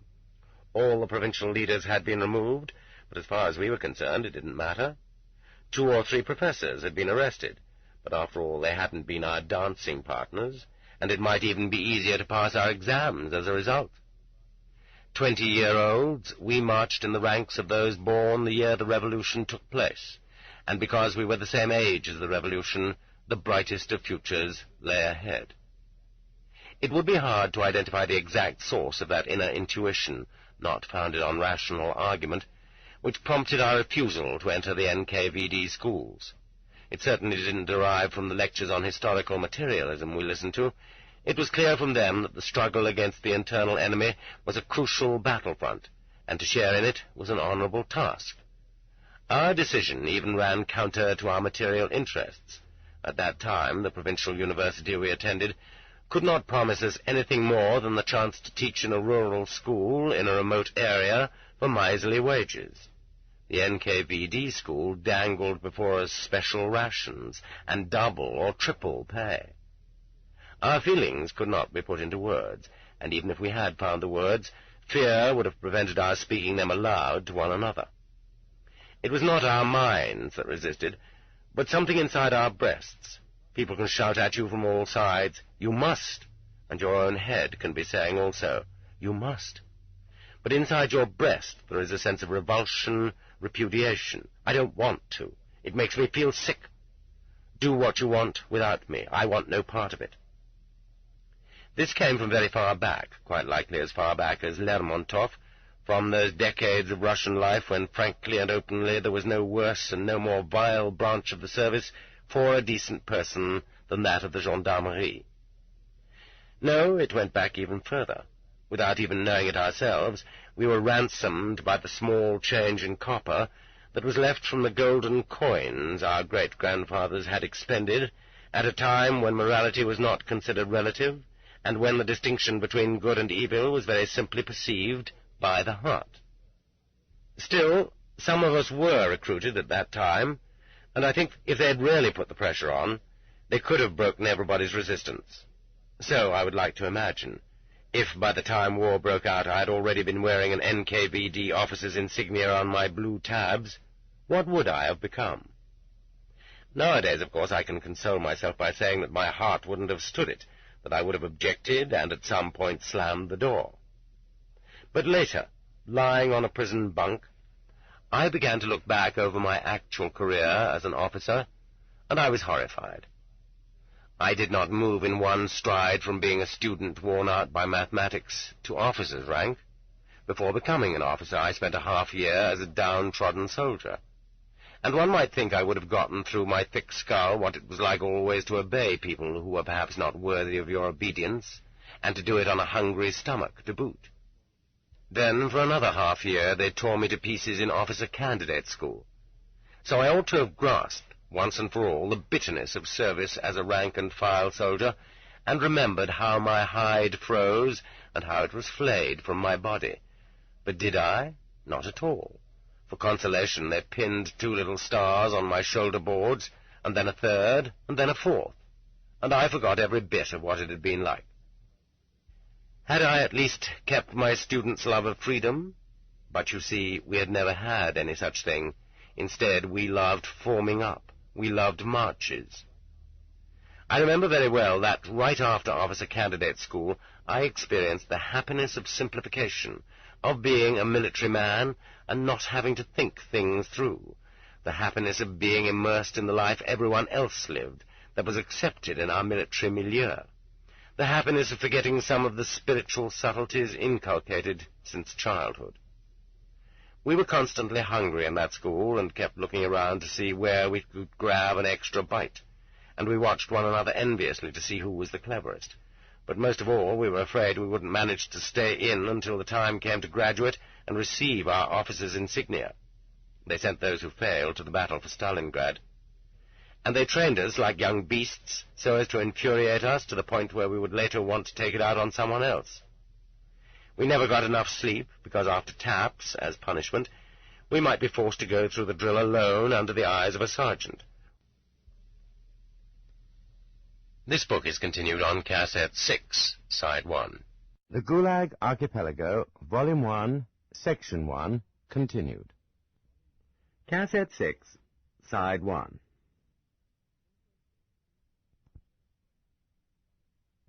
They sent those who failed to the battle for Stalingrad. And they trained us like young beasts so as to infuriate us to the point where we would later want to take it out on someone else. We never got enough sleep, because after taps, as punishment, we might be forced to go through the drill alone under the eyes of a sergeant, or the entire squad might be routed out at night and made to form up because of one uncleaned boot. There he is, the bastard, and he'll keep on cleaning it, and until he gets a shine on it, you're all going to stay standing there. In passionate anticipation of those insignia, we developed a tiger-like stride and a metallic voice of command. Then the officers' stars were fastened on our tabs, and only 1 month later, forming up my battery in the rear, I ordered a careless soldier named Berbenyev to march up and down after taps under the eyes of my insubordinate Sergeant Metlin. And do you know, I'd forgotten all about it until now. I honestly forgot about it for years. Only now, seated in front of this sheet of paper, have I remembered. Some elderly colonel, who was an inspector, happened to be there, and he called me in and put me to shame. And I, and this after I'd left the university, tried to justify my action on the grounds that it was what we had been taught in school. In other words, I meant, what humane views can there be, given the fact that we are in the army? and the more so in the organs. Pride grows in the human heart, like lard on a pig. I tossed out orders to my subordinates that I would not allow them to question, convinced that their orders could be wiser. Even at the front, where one might have thought death made equals of us all, my power soon convinced me that I was a superior human being. Seated there, I heard them out as they stood at attention. I interrupted them. I issued commands. I addressed fathers and grandfathers with the familiar downgrading form of address, while they, of course, addressed me formally. I sent them out to repair wires under shell fire, so that my superiors should not reproach me. Andreyashin died that way. I ate my officer's ration of butter with rolls, without giving a thought as to why I had a right to it, and why the rank-and-file soldiers did not. I, of course, had a personal servant assigned to me, in polite terms, an orderly, whom I badgered one way or another, and ordered to look after my person and prepare my meals separately from the soldiers. After all, the Lubyanka interrogators don't have orderlies. That's one thing you can't say about them. I forced my soldiers to put their backs into it and dig me a special dugout at every new bivouac, and to haul the heaviest beams to support it, so that I should be as comfortable and safe as possible. And wait a minute, yes, my battery always had a guardhouse, too. What kind of guardhouse could there be in the woods? It was a pit, of course, although a better one than those at the Gorokhovets division camps, which I've described, because it had a roof, and the man confined got a soldier's ration.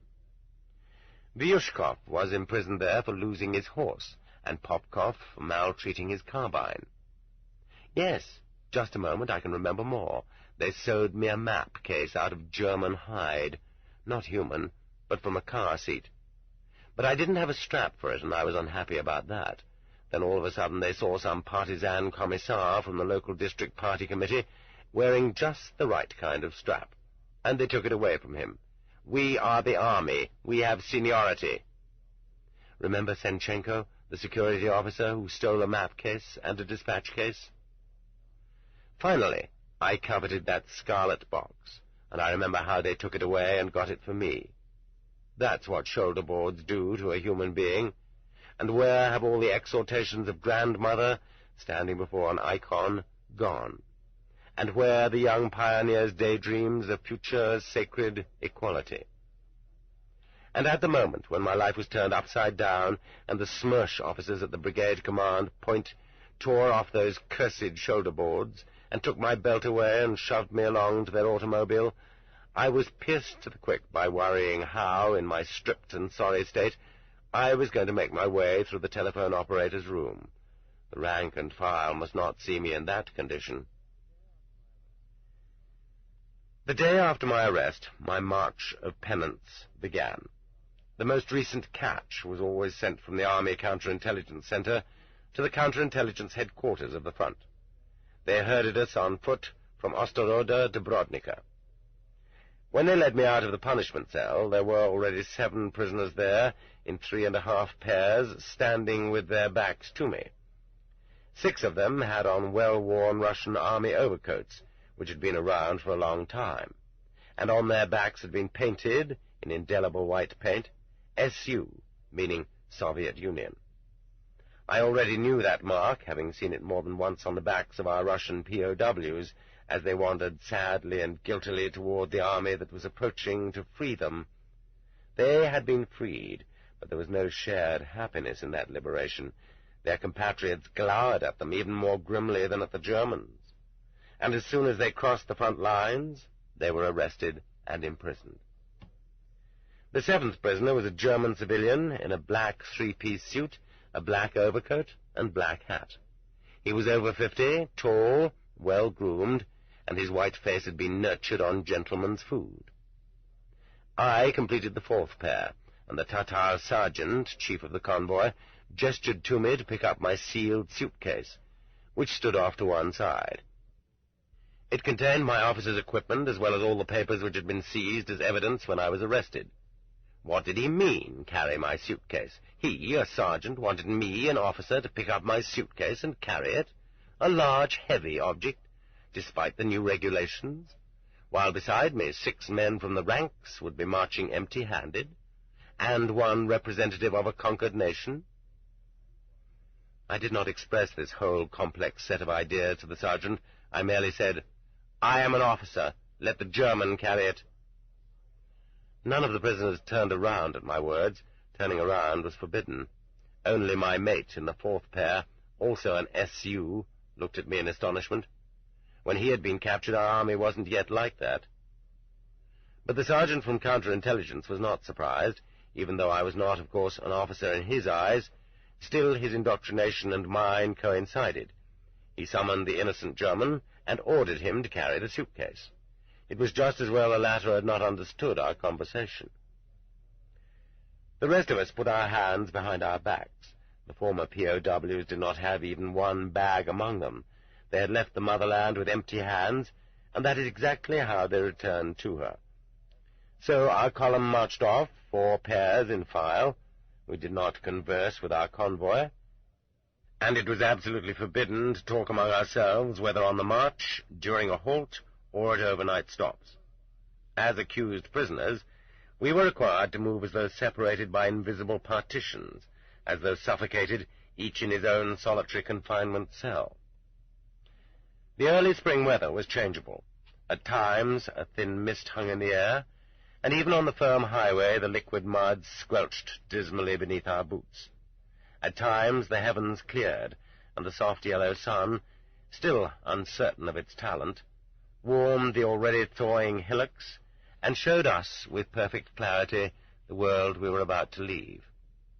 At times a hostile squall flew to the attack, and tore from the black clouds a snow that was not really even white, which beat icily on faces and backs and feet, soaking through our overcoats and our footcloths. 6 backs ahead of me, 6 constant backs. There was more than enough time to examine and re-examine the crooked, hideous brands SU and the shiny black cloth on the German's back. There was more than enough time to reconsider my former life and to comprehend my present one, but I couldn't. I had been smashed on the head with an oak club, but I still didn't comprehend. 6 backs. There was neither approval nor condemnation in their swing. The German soon tired.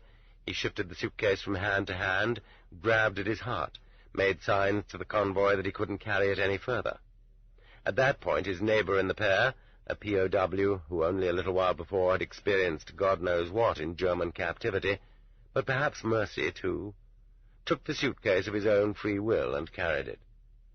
After that the other POWs carried it in turn, also without being ordered to, and then the German again. All but me, and no one said a word to me. At one point we met a long string of empty carts. The drivers studied us with interest, and some of them jumped up to full height on top of the carts and stared. I understood very quickly that their stares and their malice were directed toward me.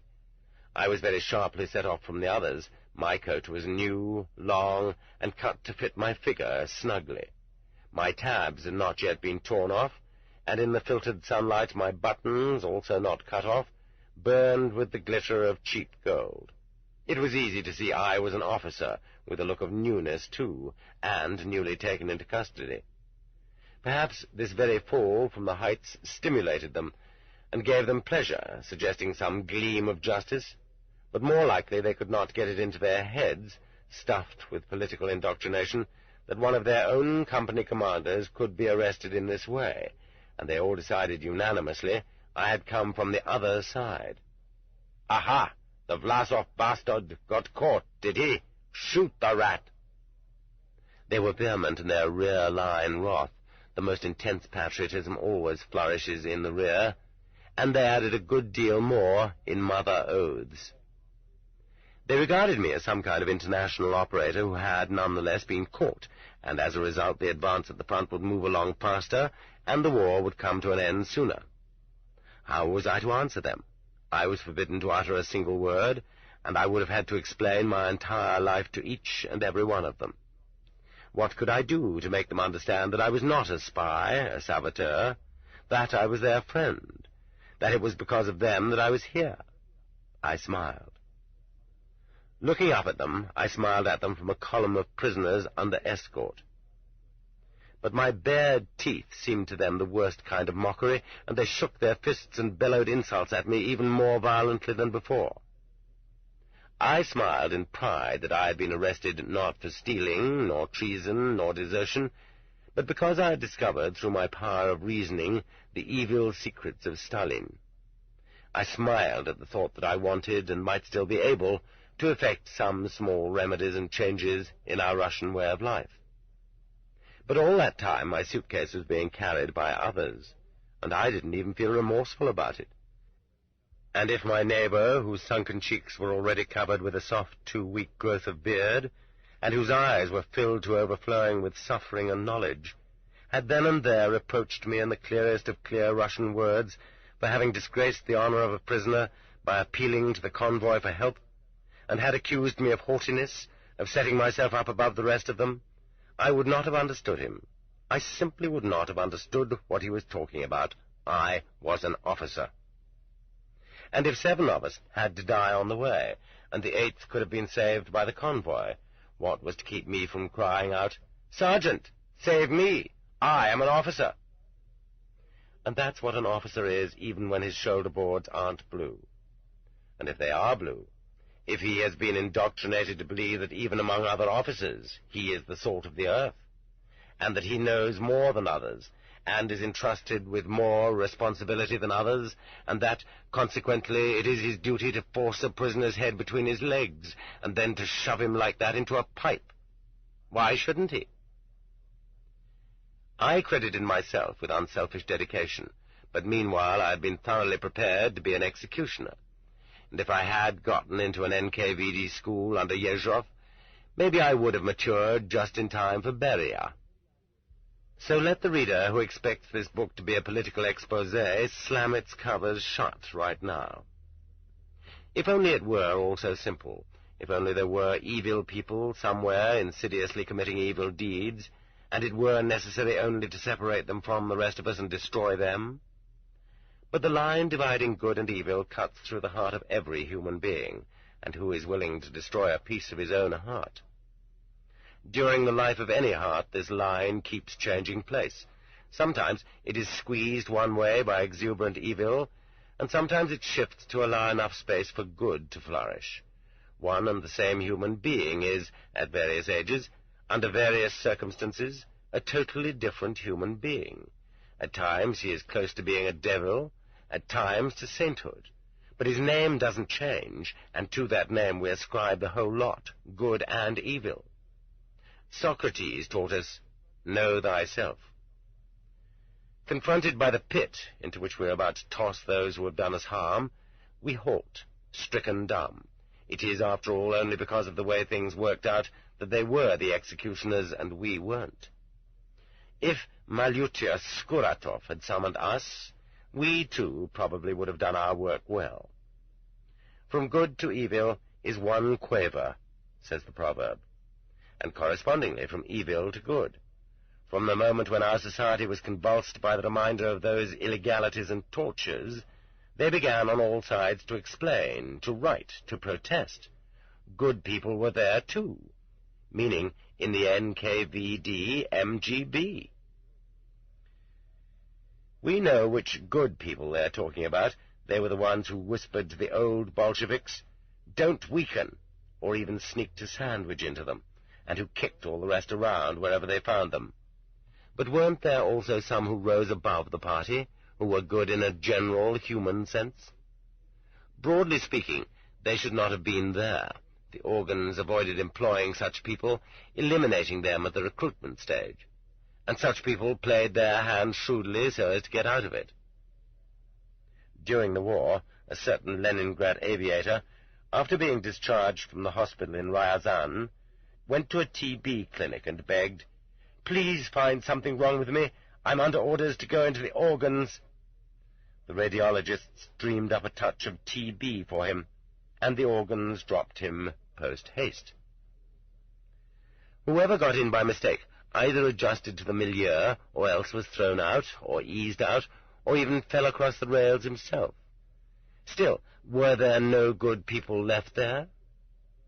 In Kishinev, a young Lieutenant Gaibist went to Father Viktor Shipovalnikov a full month before he was arrested.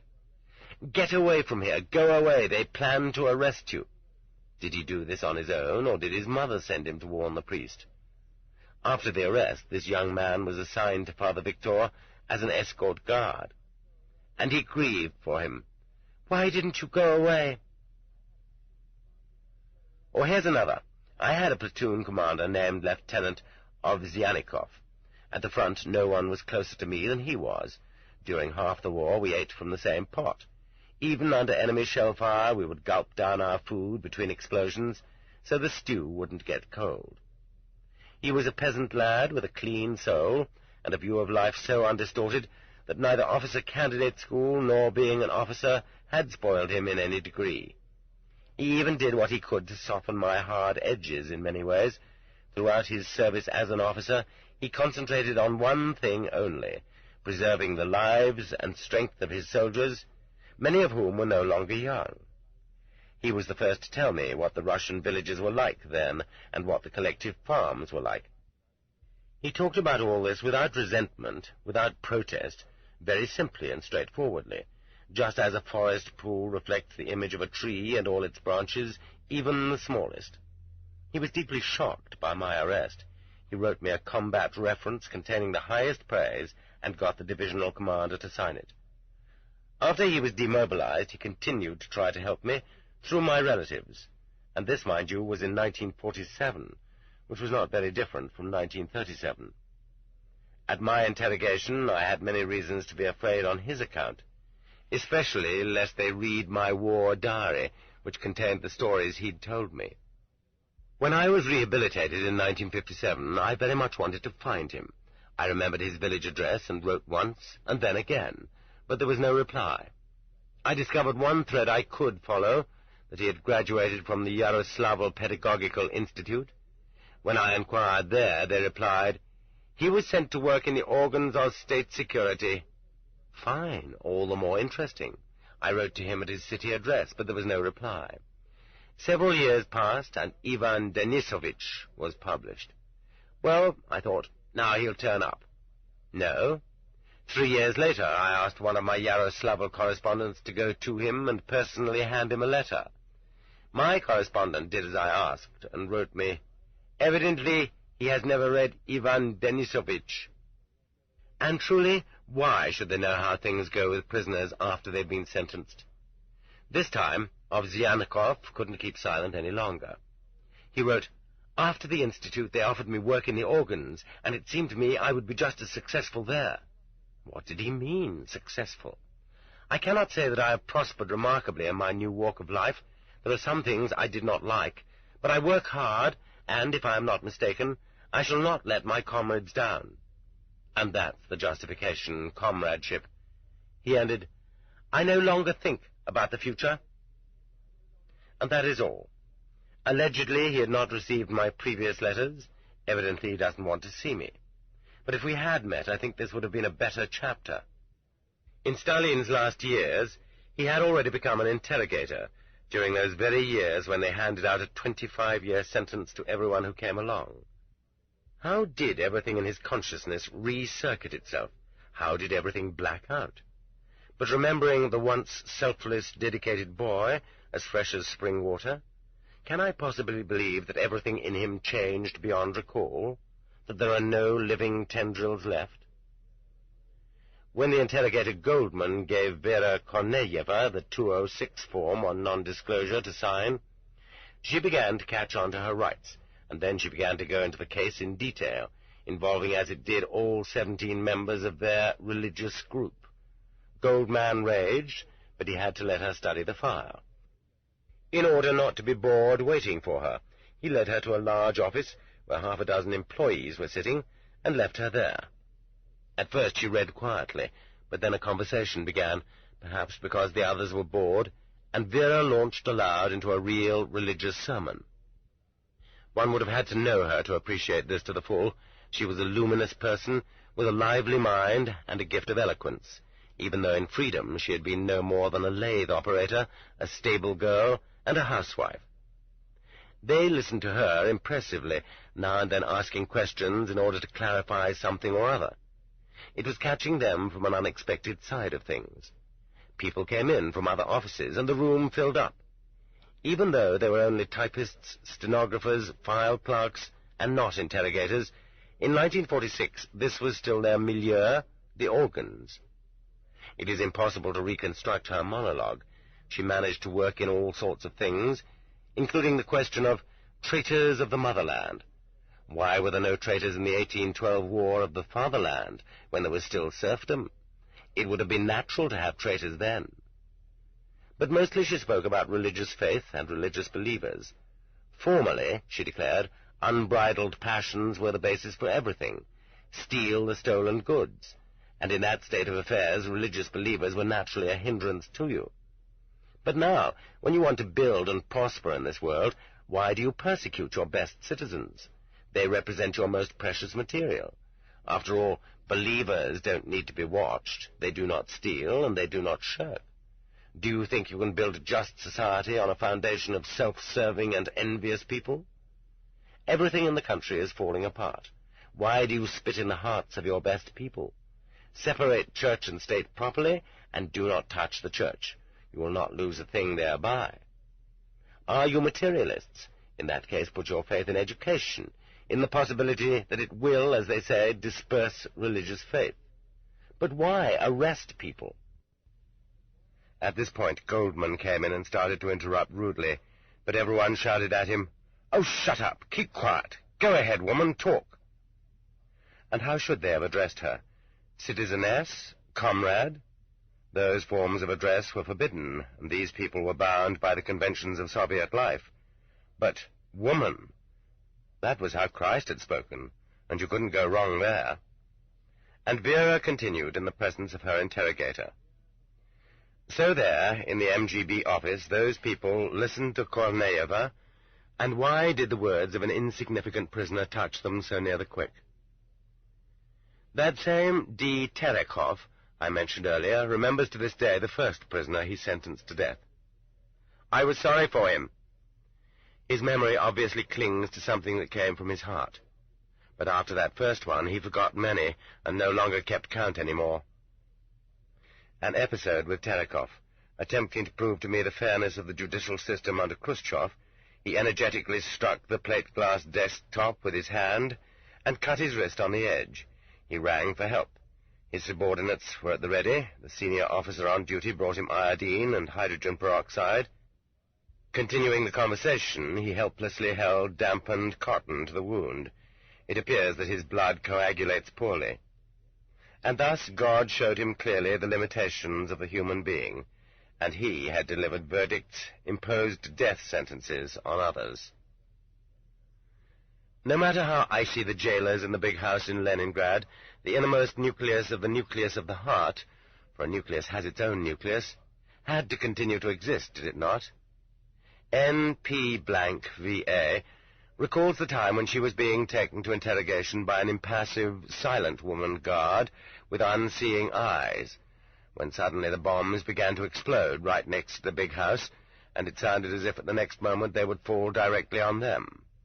The terrified guard threw her arms around her prisoner and embraced her, desperate for human companionship and sympathy. Then the bombing stopped, and her eyes became unseeing again. "Hands behind your back! Move along!" Well, of course, there was no great merit in that, to become a human being at the moment of death. Similarly, loving one's own children is no proof of virtue.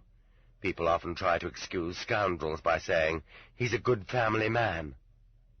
The chairman of the Supreme Court, I.T. Golyakov, is praised. He enjoyed digging in his garden. He loved books. He used to browse around used and rare bookstores. He knew the work of Tolstoy, Korolenko, and Chekhov. Well, what did he learn from them? How many thousands did he destroy? Or, for example, that colonel, Concordia Yossa's friend, who had roared with laughter in the Vladimir detention prison at the memory of locking up a group of old Jews in an ice-filled root cellar, had been afraid of one thing only during all his debaucheries, that his wife might find out about them. She believed in him, regarded him as noble, and this faith of hers was precious to him. But do we dare accept that feeling as a bridgehead to virtue in his heart? And why is it that for nearly 200 years the security forces have hung on to the color of the heavens? That was what they wore in Lermontov's lifetime. And you, blue uniforms. Then came blue service caps, blue shoulder boards, blue tabs, and then they were ordered to make themselves less conspicuous, and the blue brims were hidden from the gratitude of the people, and everything blue on heads and shoulders was made narrower, until what was left was piping, narrow rims, but still blue. Is this only a masquerade?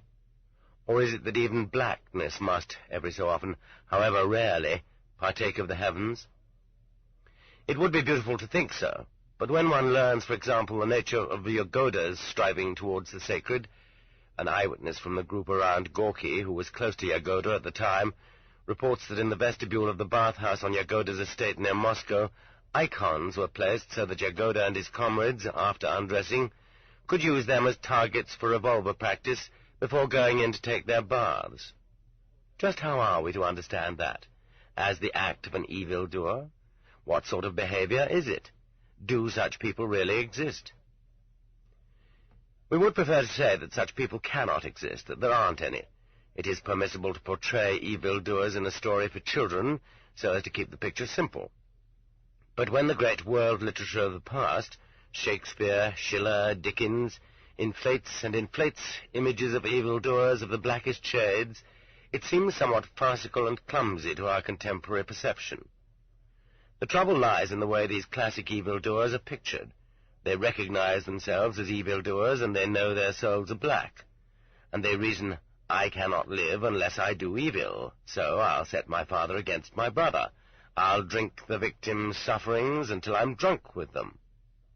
Iago very precisely identifies his purposes and his motives as being black and born of hate. But no, that's not the way it is. To do evil, a human being must first of all believe that what he's doing is good, or else that it's a well-considered act in conformity with natural law. Fortunately, it is in the nature of the human being to seek a justification for his actions. Macbeth's self-justifications were feeble, and his conscience devoured him. Yes, even Iago was a little lamb, too. The imagination and the spiritual strength of Shakespeare's evildoers stopped short at a dozen corpses, because they had no ideology. Ideology. That is what gives evildoing its long-sought justification, and gives the evildoer the necessary steadfastness and determination. That is the social theory which helps to make his acts seem good instead of bad in his own and others' eyes, so that he won't hear reproaches and curses, but will receive praise and honors. That was how the agents of the Inquisition fortified their wills, by invoking Christianity. The conquerors of foreign lands by extolling the grandeur of their motherland, the colonizers by civilization, the Nazis by race, and the Jacobins, early and late, by equality, brotherhood, and the happiness of future generations. Thanks to ideology, the 20th century was fated to experience evildoing on a scale calculated in the millions. This cannot be denied, nor passed over, nor suppressed. How, then, do we dare insist that evildoers do not exist? And who was it that destroyed these millions? Without evildoers, there would have been no archipelago. There was a rumor going the rounds between 1918 and 1920 that the Petrograd Cheka, headed by Uritsky, and the Odessa Cheka, headed by Deich, did not shoot all those condemned to death, but fed some of them alive to the animals in the city zoos. I do not know whether this is truth or calumny, or, if there were any such cases, how many there were. But I wouldn't set out to look for proof, either. Following the practice of the Blue Caps, I would propose that they prove to us that this was impossible. How else could they get food for the zoos in those famine years? Take it away from the working class? Those enemies were going to die anyway, so why couldn't their deaths support the zoo economy of the Republic, and thereby assist our march into the future? Wasn't it expedient? That is the precise line the Shakespearean evildoer could not cross, but the evildoer with ideology does cross it, and his eyes remain dry and clear. Physics is aware of phenomena which occur only at threshold magnitudes, which do not exist at all until a certain threshold encoded by and known to nature has been crossed. No matter how intense a yellow light you shine on a lithium sample, it will not emit electrons, but as soon as a weak bluish light begins to glow, it does emit them. The threshold of the photoelectric effect has been crossed. You can cool oxygen to 100 degrees below 0 centigrade and exert as much pressure as you want. It does not yield, but remains a gas. But as soon as minus 183 degrees is reached, it liquefies and begins to flow. Evidently, evil-doing also has a threshold magnitude. Yes, a human being hesitates and bobs back and forth between good and evil all his life. He slips, falls back, clambers up, repents. Things begin to darken again. But just so long as the threshold of evil-doing is not crossed, the possibility of returning remains, and he himself is still within reach of our hope. But when, through the density of evil actions, the result either of their own extreme degree or of the absoluteness of his power, he suddenly crosses that threshold, he has left humanity behind, and without, perhaps, the possibility of return. From the most ancient times, justice has been a two-part concept. Virtue triumphs and vice is punished. We have been fortunate enough to live to a time when virtue, though it does not triumph, is nonetheless not always tormented by attack dogs. Beaten down, sickly, virtue has now been allowed to enter in all its tatters and sit in the corner, as long as it doesn't raise its voice. However, no one dares say a word about vice. Yes, they did mock virtue, but there was no vice in that. Yes, so-and-so many millions did get mowed down, but no one was to blame for it. And if someone pipes up, "What about those who—" the answer comes from all sides, reproachfully and amicably at first. "What are you talking about, comrade? Why open old wounds?" Even in connection with One Day in the Life of Ivan Denisovich, the retired blue-caps living on pensions objected, because the book might reopen the wounds of those who had been imprisoned in camp. Allegedly, they were the ones to be protected. Then they go after you with an oaken club. Shut up! Haven't you had enough yet? You think you've been rehabilitated? In that same period, by 1966, 86,000 Nazi criminals had been convicted in West Germany. Meanwhile, in East Germany, nothing of the sort is to be heard, which means that there they have been shod with new shoes. They are valued in the service of the state. And still, we choke with anger here. We do not hesitate to devote to the subject page after newspaper page, and hour after hour of radio time. We even stay after work to attend protest meetings and vote, "Too few, 86,000 are too few, and 20 years is too little. It must go on and on." And during the same period, in our own country, according to the reports of the Military Collegium of the Supreme Court, about 10 men have been convicted. What takes place beyond the Oder and the Rhine gets us all worked up. What goes on in the environs of Moscow and behind the green fences near Sochi, or the fact that the murderers of our husbands and fathers ride through our streets and we make way for them as they pass, doesn't get us worked up at all, doesn't touch us. That would be digging up the past. Meanwhile, if we translate 86,000 West Germans into our own terms, on the basis of comparative population figures, it would become 250,000. But in a quarter century we have not tracked down anyone. We have not brought anyone to trial. It is their wounds we are afraid to reopen.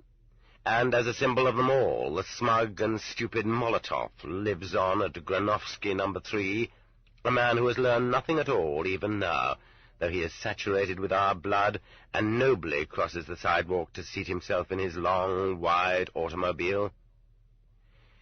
Here is a riddle not for us contemporaries to figure out. Why is Germany allowed to punish its evildoers, and Russia is not?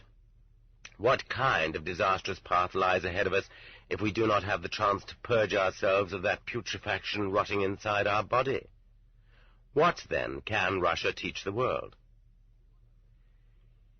In the German trials, An astonishing phenomenon takes place from time to time. The defendant clasps his head in his hands, refuses to make any defense, and from then on asks no concessions from the court. He says that the presentation of his crimes, revived and once again confronting him, has filled him with revulsion, and he no longer wants to live. That is the ultimate height a trial can attain, when evil is so utterly condemned that even the criminal is revolted by it. A country which has condemned evil 86,000 times from the rostrum of a court, and irrevocably condemned it in literature and among its young people year by year, step by step, is purged of it. What are we to do? Some day our descendants will describe our several generations as generations of drivelling do-nothings. First we submissively allowed them to massacre us by the millions, and then with devoted concern we tended the murderers in their prosperous old age. What are we to do if the great Russian tradition of penitence is incomprehensible and absurd to them? What are we to do if the animal terror of hearing even 100th part of all they subjected others to outweighs in their hearts any inclination to justice? If they cling greedily to the harvest of benefits they have watered with the blood of those who perished? It is clear enough that those men who turned the handle of the meat grinder, even as late as 1937, are no longer young. They are 50 to 80 years old. They have lived the best years of their lives prosperously, well-nourished and comfortable, so that it is too late for any kind of equal retribution as far as they are concerned. But let us be generous. We will not shoot them. We will not pour salt water into them, nor bury them in bed-bugs, nor bridle them into a swan dive, nor keep them on sleepless stand-up for a week, nor kick them with jackboots, nor beat them with rubber truncheons, nor squeeze their skulls in iron rings, nor push them into a cell so that they lie atop one another like pieces of baggage. We will not do any of the things they did, but for the sake of our country and our children we have the duty to seek them all out and bring them all to trial, not to put them on trial so much as their crimes, and to compel each one of them to announce loudly, "Yes, I was an executioner and a murderer." And if these words were spoken in our country only 250,000 times, a just proportion if we are not to fall behind West Germany, would it perhaps be enough? It is unthinkable in the 20th century to fail to distinguish between what constitutes an abominable atrocity that must be prosecuted and what constitutes that past which ought not to be stirred up. We have to condemn publicly the very idea that some people have the right to repress others, in keeping silent about evil, in burying it so deep within us that no sign of it appears on the surface.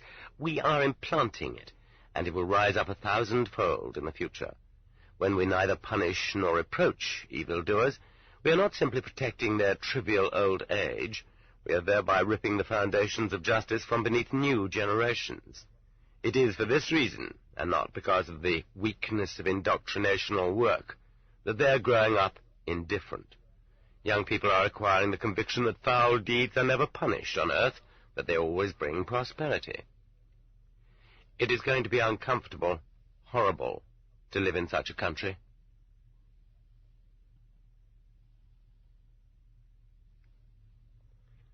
Chapter 5. First Cell, First Love. How is one to take the title of this chapter, A Cell and Love, in the same breath? Ah, well, probably it has to do with Leningrad during the blockade, and you were imprisoned in the big house. In that case, it would be very understandable. That's why you are still alive, because they shoved you in there. It was the best place in Leningrad, not only for the interrogators, who even lived there and had offices in the cellars in case of shelling. Joking aside, in Leningrad in those days no one washed and everyone's face was covered with a black crust. But in the big house, prisoners were given a hot shower every 10th day. Well, it's true that only the corridors were heated for the jailers. The cells were left unheated, but after all there were water pipes in the cells that worked and a toilet, and where else in Leningrad could you find that? And the bread ration was just like the ration outside, barely 4½ ounces. In addition, there was broth made from slaughtered horses once a day, and thin gruel once a day as well. It was a case of the cat's being envious of the dog's life. But what about punishment cells? And what about the supreme measure, execution? No, that isn't what the chapter title is about. Not at all. You sit down and half-close your eyes and try to remember them all. How many different cells you were imprisoned in during your term. It is difficult even to count them. And in each one there were people. People. There might be 2 people in one, 150 in another. You were imprisoned for 5 minutes in one, and all summer long in another. But in every case, out of all the cells you've been in, your first cell is a very special one, the place where you first encountered others like yourself, doomed to the same fate. All your life you will remember it with an emotion that you otherwise experience only in remembering your first love, and those people who shared with you the floor and air of that stone cubicle during those days when you rethought your entire life, will from time to time be recollected by you as members of your own family. Yes, in those days, they were your only family. What you experience in your first interrogation cell parallels nothing in your entire previous life or your whole subsequent life. No doubt prisons have stood for thousands of years before you came along, and may continue to stand after you, too, longer than one would like to think. But that first interrogation cell is unique and inimitable. Maybe it was a terrible place for a human being, a lice-laden, bed-bug-infested lock-up, without windows, without ventilation, without bunks, and with a dirty floor, a box called a KPZ. KPZ equals Cell for Preliminary Detention. DPZ equals House of Preliminary Detention. In other words, where interrogations are conducted, not where sentences are served. In the village Soviet, at the police station, in the railroad station, or in some port. The KPZs and the DPZs are scattered across the face of our land in the greatest abundance. There are masses of prisoners in them.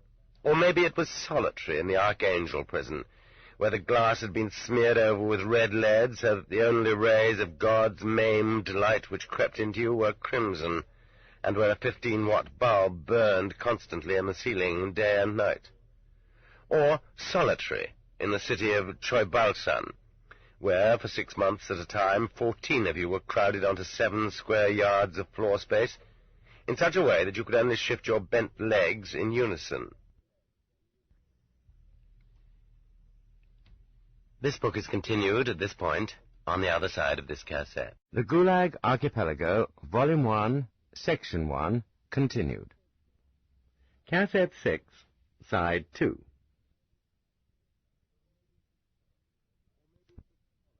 Or maybe it was solitary in the Archangel prison, where the glass had been smeared over with red lead so that the only rays of God's maimed light which crept into you were crimson, and where a 15-watt bulb... Well, we're at 8 hours.